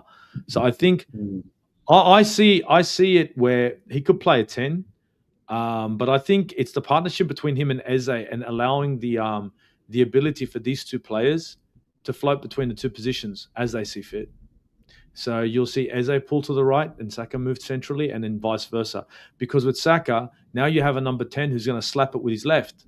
With Eze, now you've got a number 10 who's going to slap it with his right. Vice versa. On the wing now, the dynamic changes. You've got a player who's right-footed who's going to go near post. You got another. So if you allow that dynamic where these two players are allowed to move, it changes the game. Because I don't want to take Eze out of the number 10 now that he's hitting form, in order just to fit Saka into the squad. So I'm not going to, I've got a player who's doing well, and I don't want to take him out of that position to put a player in there just to get him to play. So it's going to, and I'm not saying anything. Saka's a great player, but, I'm not, you can't rob Peter to pay Paul. Yeah. Do you think maybe it's worth trying Saka on the left? I don't see a problem with it. I don't see a problem with putting Saka on the left and then saying, look, maybe we put you there and we try. I'm just going to say, I think it would benefit Gyökeres more if Saka was on the left. Because now the ball comes in from the left-hand side. Yeah. And because, I love watching Madueke on the right because he makes the runs that Saka used to. I don't know. You don't want to be experimenting now. That's the problem, right? Nah. No, we're talking next season. I wouldn't mean now. Next season. No. I know what you asked. You asked him in the future. Would you see him as a 10? I was just like, I don't know. I do struggle. To see it. I can see why people would ask the question. I honestly don't know. I haven't got an answer. I really don't. But I wouldn't mind trying Saka on the left because let's remember, when he burst into the scene, he was a left back. He played on the left side anyway, and that's how he grew into the team. So why not try him at left wing and see what he can bring there? It would benefit our attackers more, but I don't know. Go back to the days where left wingers used their left foot and right wingers used their right foot. Yeah, I don't know. Although attacking midfielders were attacking midfielders. Well, yeah, exactly. Mind you, Pires was both footed though, wasn't he? I suppose Pires. Oh, Pires was just a fucking different animal, man. Right footed. Yeah. You can. It's just like Dennis, didn't he, Pires? But he could use both guys. So. Dennis Bergkamp could do that too. Yeah, when he got his injury, Pires, and he came back, and he was still a monster. He was a different kind of monster. It wasn't as quick. Like, because when I talk about playing both feet, I just think Cazorla, man, what he could have been if he didn't have those injuries. It's every time we missed him. We missed him for a lot of games, season after season. We missed him for big games. What a he was gone. Cazorla was a midfielder, the end all midfielders. He was just phenomenal. But we had midfielders like Abu Diaby was going to be a great midfielder when he played football. He was gold. He was that Vieira mold as well. He had all the potential to be that Vieira, and again, it's just the injuries. It's sad. Thomas Rositzky's another one. There's just so many we can go through. Yeah, Thomas Rositzky, Jack Wilshere, Adam. Jack Wilshere should be. If Jack Wilshere was a fully fit Jack Wilshere with no injury issues, he would still be at our club now.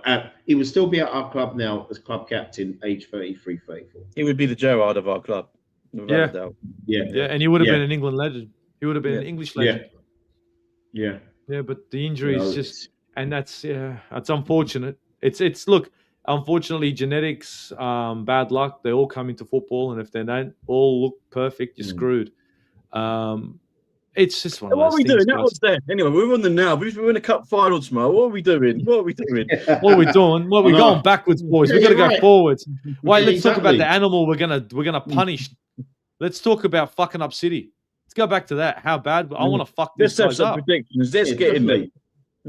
Well, okay, that's a good point because we've been talking about the left a lot. Cup final tomorrow is I mean, it's not doom and gloom. Who would be on your left tomorrow, guys? Because I would say Saka on the left, Madueke on the right, but Trossard and Martinelli, they're just so inconsistent. So Yeah, but he's going to who start would one it of be? them anyway. That's the reality. So if you got to make me choose, I will choose Trossard because I just want Martinelli to come and change the game. That's what he does. That's what he does best. I Yeah, don't think he's a starter for me.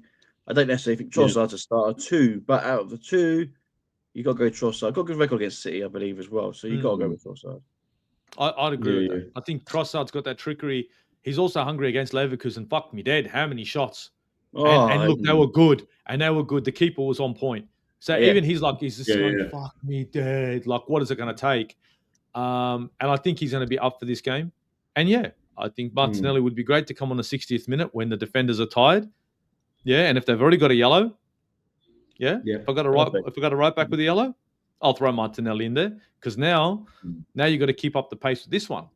So yeah, 100% Trossard. And that leads me to a Max Downman appearance later in the game tomorrow. Why not? On the right hand side. They're all tired. You get someone that likes to draw a foul in 1 or 2, especially in the box. And you're going to need, you might need something like that later in the game like that. And I think, just ask Joel Linton, huh? Yeah. Started off his career by fucking up Joel. It's like, shit. I mean, that leads me to because I wanted to save it till later, but yeah, we will discuss Baumann. I mean, Max Baumann. I think he won't start, but in my opinion, I think he'll feature tomorrow, and you know what I mean. And after what is it? Who is it? Was it Mikolenko? And I couldn't remember who the other player was that slid out of the open or someone like that. Yeah. Was it? Yeah, and as he scored, they slid out the stadium, went past Arsenal station, and then they went all the way and crashed into the Arsenal World of Sports shop right next to Finsbury Park Station. And they were like, bloody hell, how did I get here? Yeah, it'll be open, and they'll be like, what are you lot still doing here? You got a game to play. Aren't you playing Chelsea today? Oh, yeah. Oh, I've got to get my stuff. Oh, no, what am I doing? Better get my kit. They just slid out. Oh, it was like what Jesus did to Dalla as well. Oh, my God, that was hilarious. But, yeah, maybe what you can do is, if it's a tight game, you think you're going to see it like 0-0, 1-1 going into extra time, you bring him on at extra time. I don't know. I think he will feature, though. I think, there's different times you can bring him on, but I think he will, because I think he could change like he did against Everton. And he's another one that likes to draw a foul in or two, and you know he can go up to like a Kushinov or whatever and drag him into a foul in the box and pick up exactly. Yeah, he's not afraid of anybody. No, nah, because he's young. It's like fuck this. I've got nothing to lose. I've got nothing to prove. I can come out here and just play my football. I've got the excuse I'm young. Fuck this shit. Let's take him on, right? Yeah, and that's what I saw against, like at the start of the season. When he drew that foul, I was like, here we go. This guy doesn't give a shit. And that's what you want. You want the players who come in like, I don't care. I don't give a shit. Who are you? I don't give a fuck. I'm taking you on. Who? I don't give a fuck. I'm taking you on. But you're going to, it doesn't work out too bad. I'll try again though. And I'll try again. And I'll try again. And eventually I'll fuck you up. So I'm not going to stop. He's a pest. And that's what you want. That's what you want in a winger. Yeah. You know, a winger 100%. to take on a number 3 and to just be that arsehole. Well, in the end, if he draws a foul and the wing back's got a fucking yellow, the referee's walking up and saying, "Oh, watch yourself," because now you're taking on a 16-year-old and you're roughing him up. So the referee's going to protect him a bit, right? Yeah, and that's why it's a bit, it's a bit dodgy, dark arts, but who cares? I'll tell you, you know what? With Dalman, right? I got the hump yesterday, right? Because I started a new. It's the update on the Football Manager 26. It's not as good as other ones, but I'm getting used to it now. And the update, there's no Max Dalman. What? Because of his age. Oh, because of his age. Yeah, because you got to protect youngsters. It's like a few seasons ago, even when Eri wasn't on one.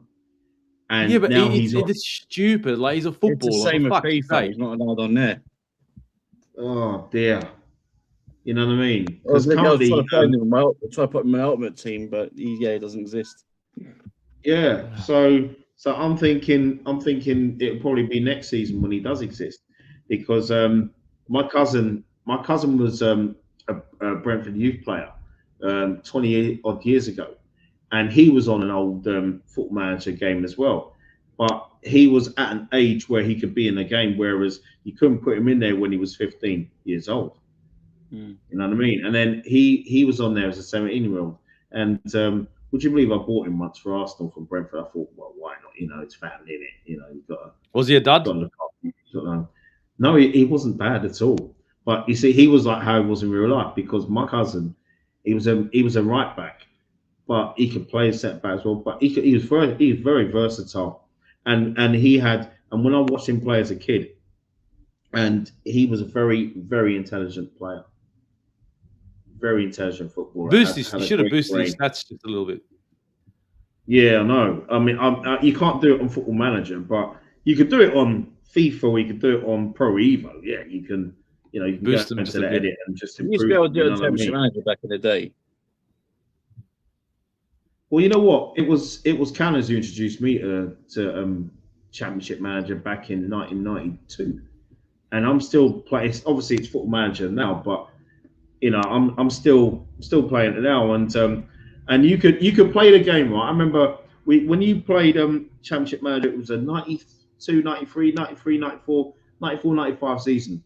You could win a league. I won the league with Southampton, right? Premier League Southampton, and I won all 38 games. And the only how you could do that is you play three centre half. Yeah, you play a three centre halves and a sweeper behind, and then you play three central midfielders. You play a support man for two forwards. That was the cheat mode to winning your cups and everything else. That could have been So fun. yeah, That would have been Yeah. boring. Yeah. But at least you would have it won did it. get boring. It did get boring. Yeah, it did get boring though, because I mean, with that the Arsenal team back then, that was like it was at the end of the George Graham era, and I'm like, you know what, I've got to bring some creativity in, man. I tried buying Rocastle back from Man City. They weren't having it, and then you know what I mean. And you could get Teddy Sheringham. You could buy Teddy Sheringham right from Tottenham, and they'd sell him. I'm thinking that's not real life. You know what I mean? It's like you on could- Liverpool you saying, could "Give me get Robbie Ferdinand. Fowler." In it, exactly, and you can also get Matt Letizia from Southampton, or I always want to get someone to partner Ian Wright, because Alan Smith and Kevin Campbell weren't bad players, but you needed someone elite. And I used to get Les Ferdinand from QPR. Yeah, Les Ferdinand was fucking So gun. that worked. That worked. You know what I You'd mean? be up Ferdinand. That'd have been good as well. Yeah, yeah. Yeah. Yeah, that QPR Ferdinand was something else. It really Mm. was. But yeah, it's but no, this current one, I'm just thinking no Dalman. It's like, come on. But do you also wish that Dalman also had featured a little bit more some off the bench before we got injured? Because I would like to have seen him off the bench a few times. I think he still would have, No, you know. I think we've managed him well, and I think this is what you got to do. Because it's important we do that with young players. Yeah. I think he's timed it all well with Dalman. If I'm completely honest, we've all wanted to see him early on. Of course, we do. We need an exciting youngster. You do want to see him stay, but I think he's been managed just right. And I think when we brought him on, when we have, they have been the right moments, the right times to bring him on. And I mean, look, it's proved it. It's all about, because we've seen young players before, and some of them have faded. He still needs to be managed right, and I think what we're doing with him is right. And as long as we can stick to it and put him on at the right moments, you got to protect him as well, because he's very young still. You know, I'm obviously we'd all like to see him play more, but I think he's been managed well, and I think this is what is important for players at that age. Yeah. I think you can't have a player like him playing too many games too early. It will lead to injuries eventually. Yeah, and we've seen it before. You know, you don't want that. You don't want that. You don't want to hurt a player this early in his career over a potential win or here and there. I don't want to overplay him. I don't want to make the mistakes that we did with Saka. I know that sounds horrible, but I just don't. I think with Saka, don't get me wrong, we had to do what we did, which is play him so much. But at the same time, I think we burnt him out. Yeah. We We hurt Saka. We go back to that Everton game when he brought down when he did, and I think he identified. He goes, right, I need to do something different. They're very bullish here this episode. Let's bring in a vulnerable teenager because they're gonna be treading a bit careful. They can't be as rough as when you brought up about you can't really rough up a 16-year-old.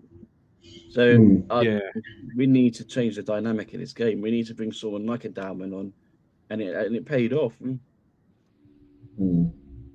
I think so. I think it will be. I think Max Dalman's going to have a role to play at Arsenal, but at the same time, it's trying to manage that because he is only 16, right? So we got to be very mature for his age. The way the way he comes across. Obviously, we haven't really heard him speak much, but I don't think he's allowed to.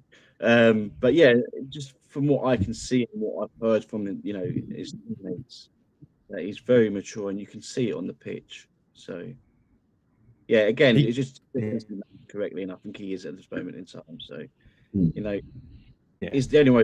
Moving on the ball, it's like the way he moves on the ball. It shows that he's not naive. No. You know what I mean? He's not just making the run. He knows where he wants to go. Yeah. Yes, exactly. His football intelligence is up there. His IQ is up there. So he knows he already knows what he wants to do, and he knows what his next move is going to be. And if that doesn't work out, which way he can switch. Now that's a lot for a 16-year-old. That's what makes him effective. You don't just receive the ball and then go, okay, now what?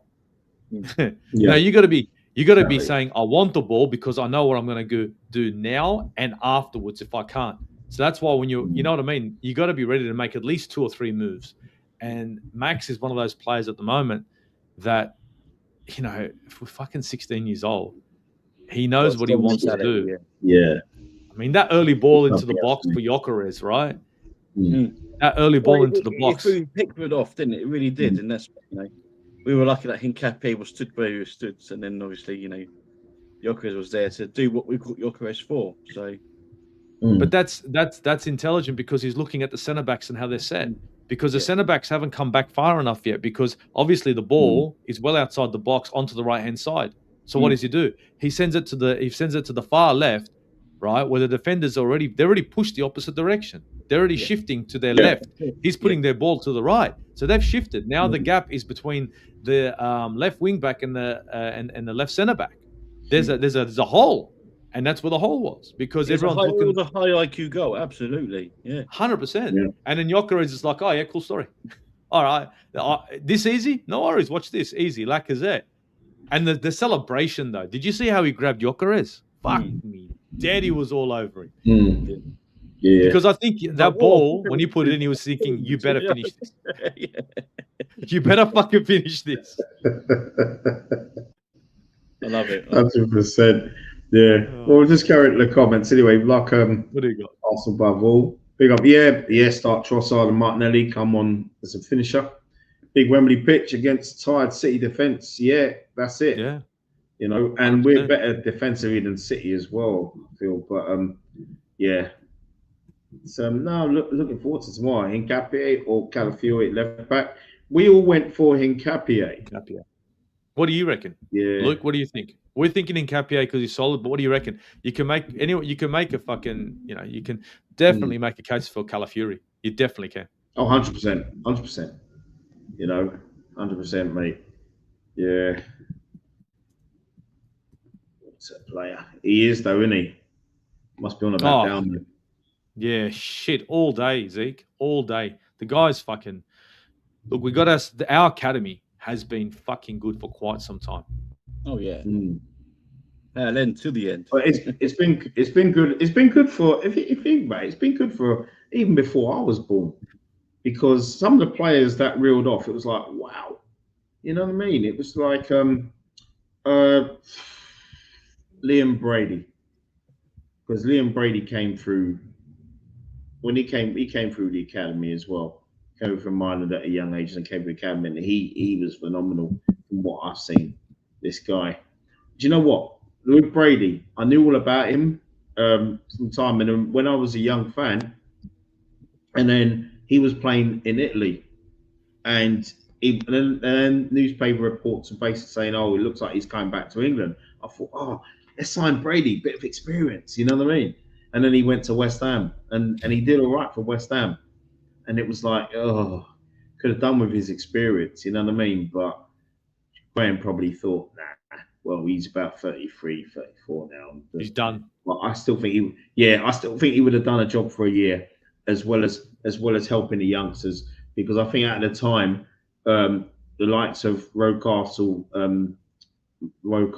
Thomas, and some of the Martin Hayes, some of the younger players there, Perry Groves, could have learned from him. But then the player that all those players and Kevin Campbell, got rest his soul, or they all used to look up to Paul Davis, because Paul Davis was called Pops, so they all looked up to Paul Davis. And speaking of Paul Davis, I haven't yet, but I'm going to get his autobiography, and I've heard it's really good. So Paul Davis autobiography, just putting it out there, it's supposed to be really good.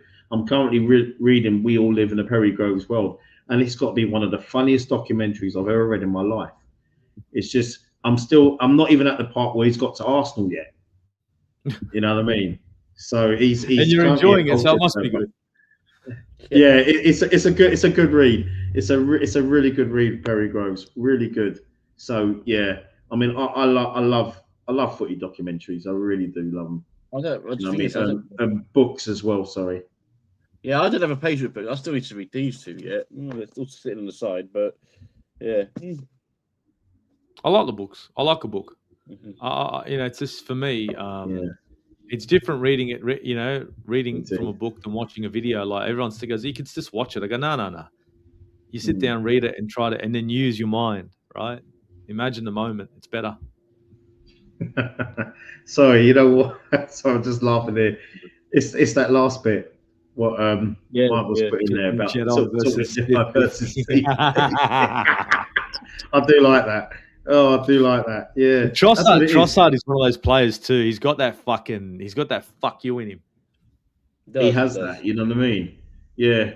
You know what I mean? And when Trossard tries anything, he thinks, oh yeah, if I disguise myself as a referee, they're not actually going to spot me. They're going to think it's that referee that looks like me. Exactly.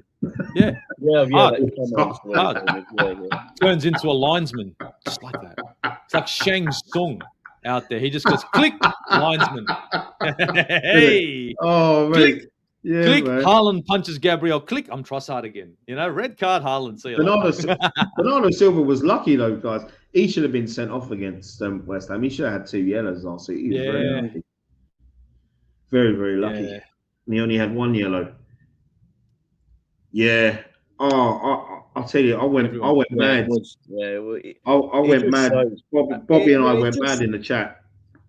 It just shows how together the whole team really is as well. It's like it's not just been down the board, but you just see it. They're all just happy for each other. It's great. It's wonderful. But what I found, what I loved about it is that you remember it was a 16-year-old Wayne Rooney at Goodison Park who scored against us. And now it's a 16-year-old Dowman scoring against Everton at the Emirates. And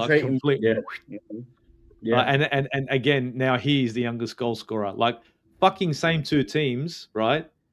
Another young player, and it's opposing venues. What the fuck? Yeah. Exactly. I remember I saw, was it 2003? I remember myself and Damos. Funny enough, we was with his father-in-law, and we was watching. It was the Wolves. We were playing Wolves in a League Cup game, and Fabregas broke the record that night at the time for the youngest scorer when he got the 5th goal, and that was a year before he came into the first team permanently.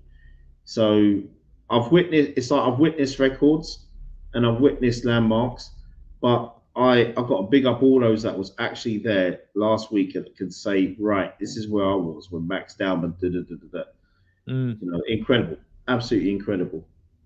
You know what I mean, I did Top see goal. Dennis Bergkamp score his 100th goal for us in an FA Cup. But yeah, but that's just something else. Max would be a nightmare to defend with his mixture of close touches and how he changes it up. Yeah, exactly. He does that so well. He just does that so well. He does it with no fear. Who's the man? The superheroes that they call the man with no fear. Daredevil. Yeah, he's our Daredevil. Yeah. Yeah, rest in peace, Chuck Norris. Yeah, man, I couldn't believe it when I heard that last night. Wow. You never would have thought, huh? We all, I used to No. always think fucking Chuck's going to be 105 years old and still going. Yeah, exactly. And he was doing some workout video, wasn't he? Like around his birthday or something a few days ago. Jeez. The guy was solid, man. The guy was solid. Yeah, I'm still watching reruns. I haven't seen every episode, but I'm still watching reruns of Walk the Texas Ranger. Yeah.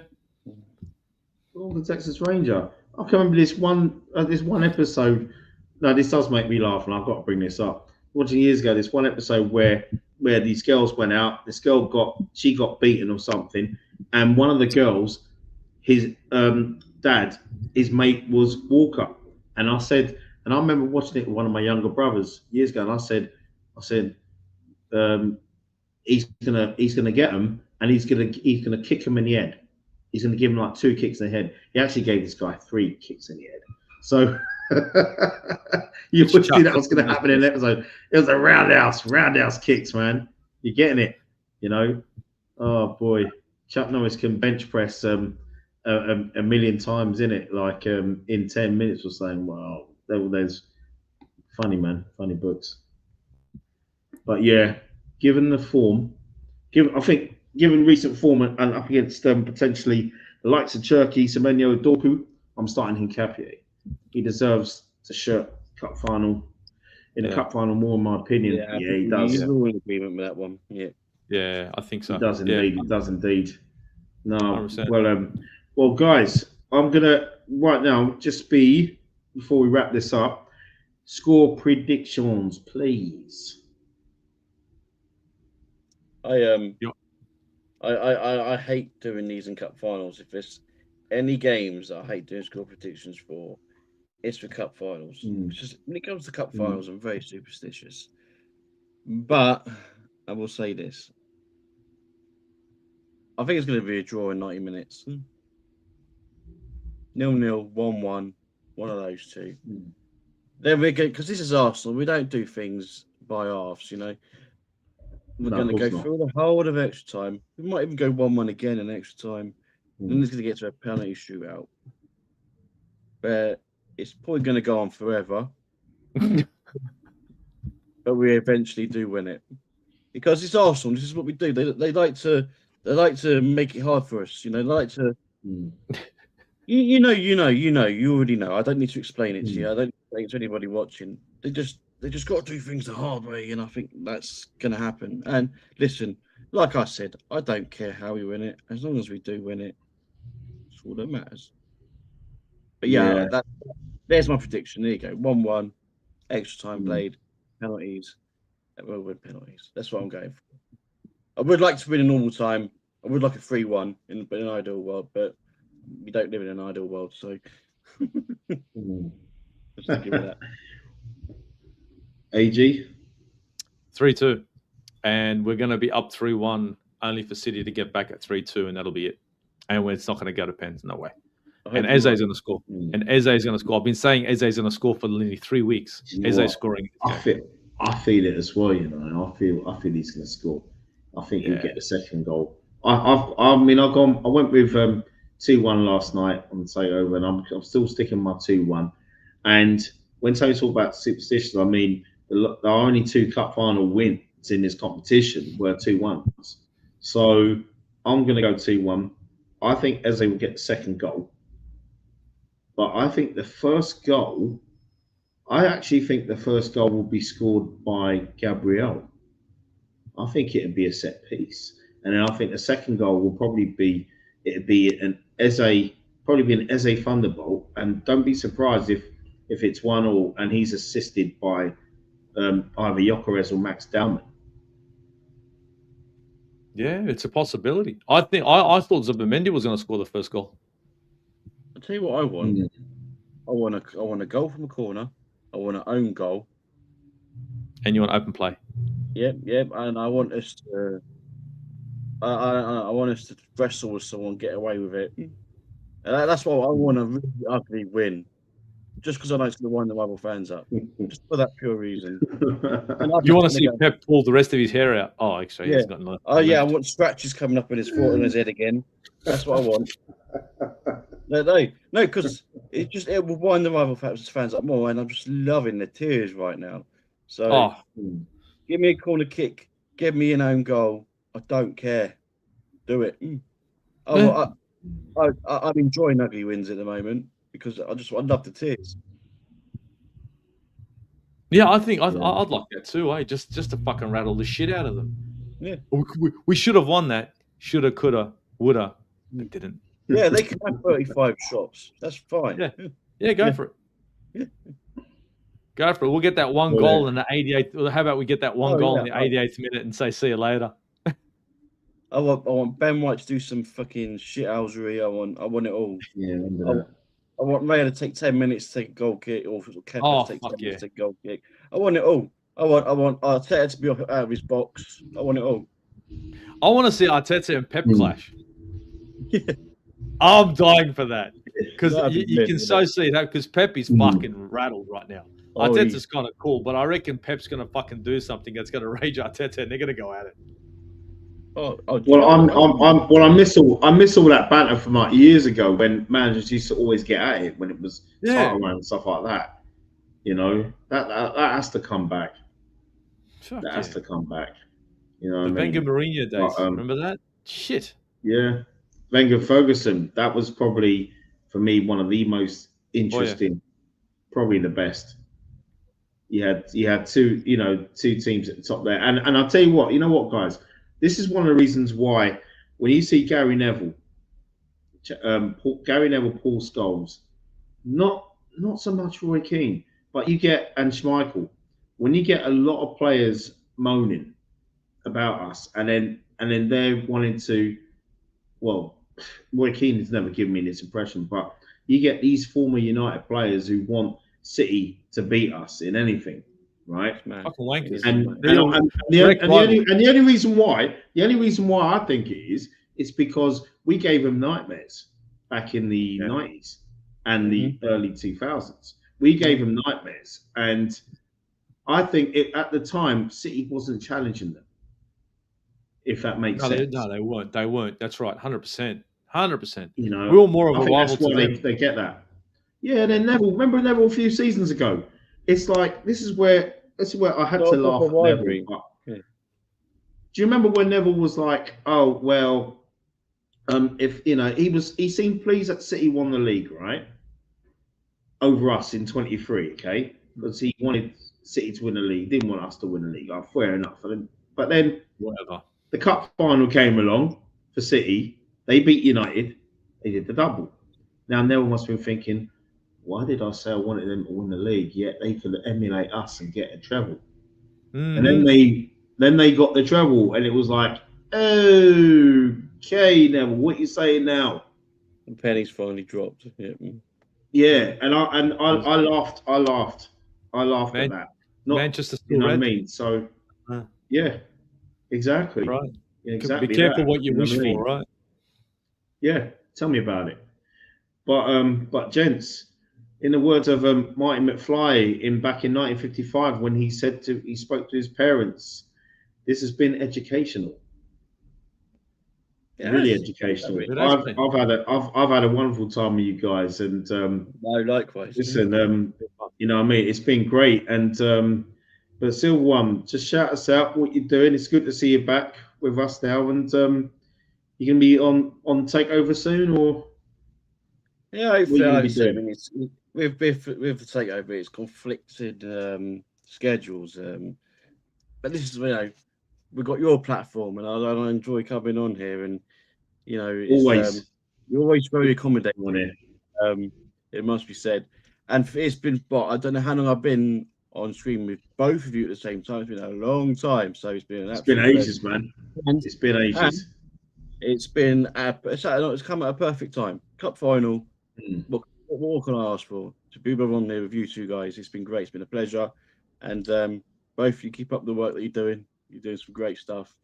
Make sure you do subscribe to both Brett and the Aussie Gooner, because you don't want to miss a trick. And hopefully you'll find me on either one of those channels again in the near future. And hopefully by 5:45 tomorrow evening, we're going to be a jubilant fan base. Well, yeah, and that's the thing. But then I think if we win it, I don't think I'm not too sure if I'll be going on the takeover straight away, because G is going to be going live straight after the game. Mm. But if we win it, I will go on it. But I just want to take it all in first. Yep. And then see us lift that cup, and then I'll go on it, because I know they're probably going to be on there for a good hour and a half, maybe 2 hours if we win it. But if we don't win it, that's for sure. yeah, if we don't win it, we'll probably only be on it for 40 minutes. But you know what I mean. So, but what I will do tomorrow, if not tomorrow, Monday, I'm free. I'm going to be free all this week coming up in the morning. So if you guys want to come on, even Monday, we can dissect it, or we can link our channels again, or Steve, I'll come up to yours. It's all love. So whatever you guys want to do, you know what I mean. But where can they find you, Steve-O? Well, honestly, you're going to find me either here with you on the Aussie Gooner channel, and on Never a Foul. That's pretty much me now. So it's my channel. Yeah. It's your channel, Brandy, and Never a Foul. That's pretty much me in a nutshell. And honestly, it's been a great stream. It has been too long. It really has been too long. And I've been really wanting to jump on your channel. But it's just glad you're work-life balance. Yeah, I'm happy to be here. I'm honored to be here. Absolutely honored, because to be honest, I couldn't have wanted a better group of guys to chit chat and this and that about the Carabao Cup and talk Arsenal. It's always a lovely stream, when we get together. So, yeah, I'm honestly feel privileged to be able to sit here and chit chat with you guys and everyone in the chat. And when we do win it, the chat's elite as well. Yeah. Oh, the chat's freaking 100%. phenomenal. Yeah, big up the chat, man. It's all those in the chat. Yeah. Thank you as always, and like, share, subscribe. All those that are in the channel as well. I mean, in the chat, sorry, and also Akpos as well. Need to catch up with him. It's been a while because we need to get him. Akpos will always be remembered, man. Akpos is my brother from another mother, man. Akpos, he's the man. Let me tell you about Akpos, right? When I was ill last year, you all know my situation. Yeah. And he kept me. He always, like you guys, he kept messaging me asking if I was all right, how I was doing, and all that. I've got plenty of time for that guy. Plenty of time. Yeah. He's, the word, the phrase "real one" gets thrown around a little bit, a lot in the YouTube. But he's a real, true. Like, you meet a lot of people on YouTube. You really do. But you tell who's real and who's not. You know what I mean? Like, and right, and when you do find those people that you connect with, and you see that they're genuine, that's gold.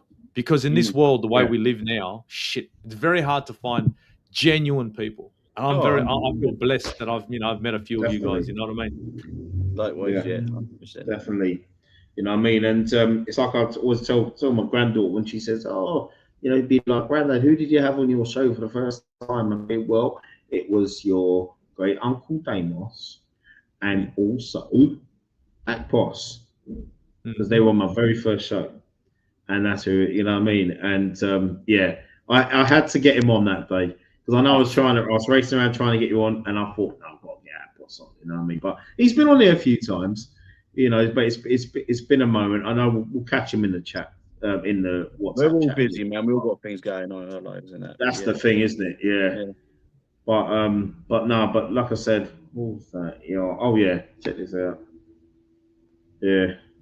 And that's still like seriously, it is. It's 100%.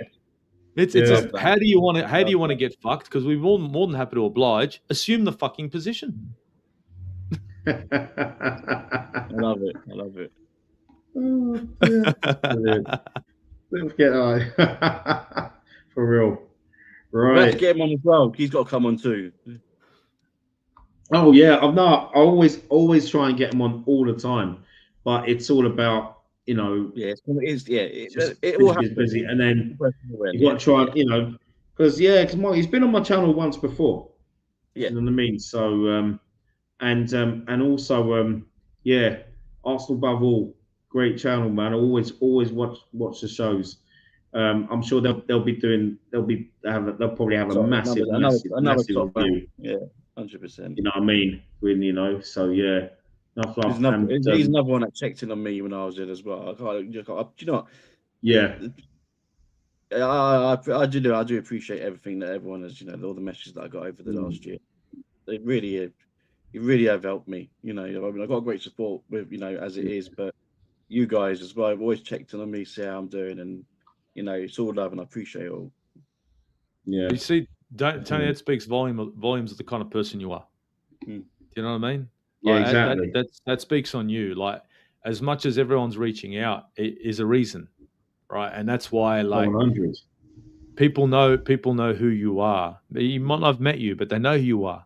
You come across the person you are because you don't have to fake it. You just come off naturally, and that's the kind of person where, if and when something happens, everybody's going to be worried genuinely because that's a person you don't want them. It's like that's one person. No way he can be down. No. We definitely want you up. So that speaks volumes of the kind of person you are, my man. Exactly. And Stop it. but yeah, man. Enough. Yeah, you'll tear you up, man. This needs taking the time, that's for sure. Thank you very much, man. Love you so much. Love you, man. Oh god. It's only got midday here in the UK. It sounds like we've had a few pints. Yeah. Yeah, 100%. All these tears. I'm gonna put all these tears in here. Aussie's got to put it. No tissue. There's no tissue. It's approaching midnight for him on a Saturday night, but for us, it's still just the afternoon. Isn't it?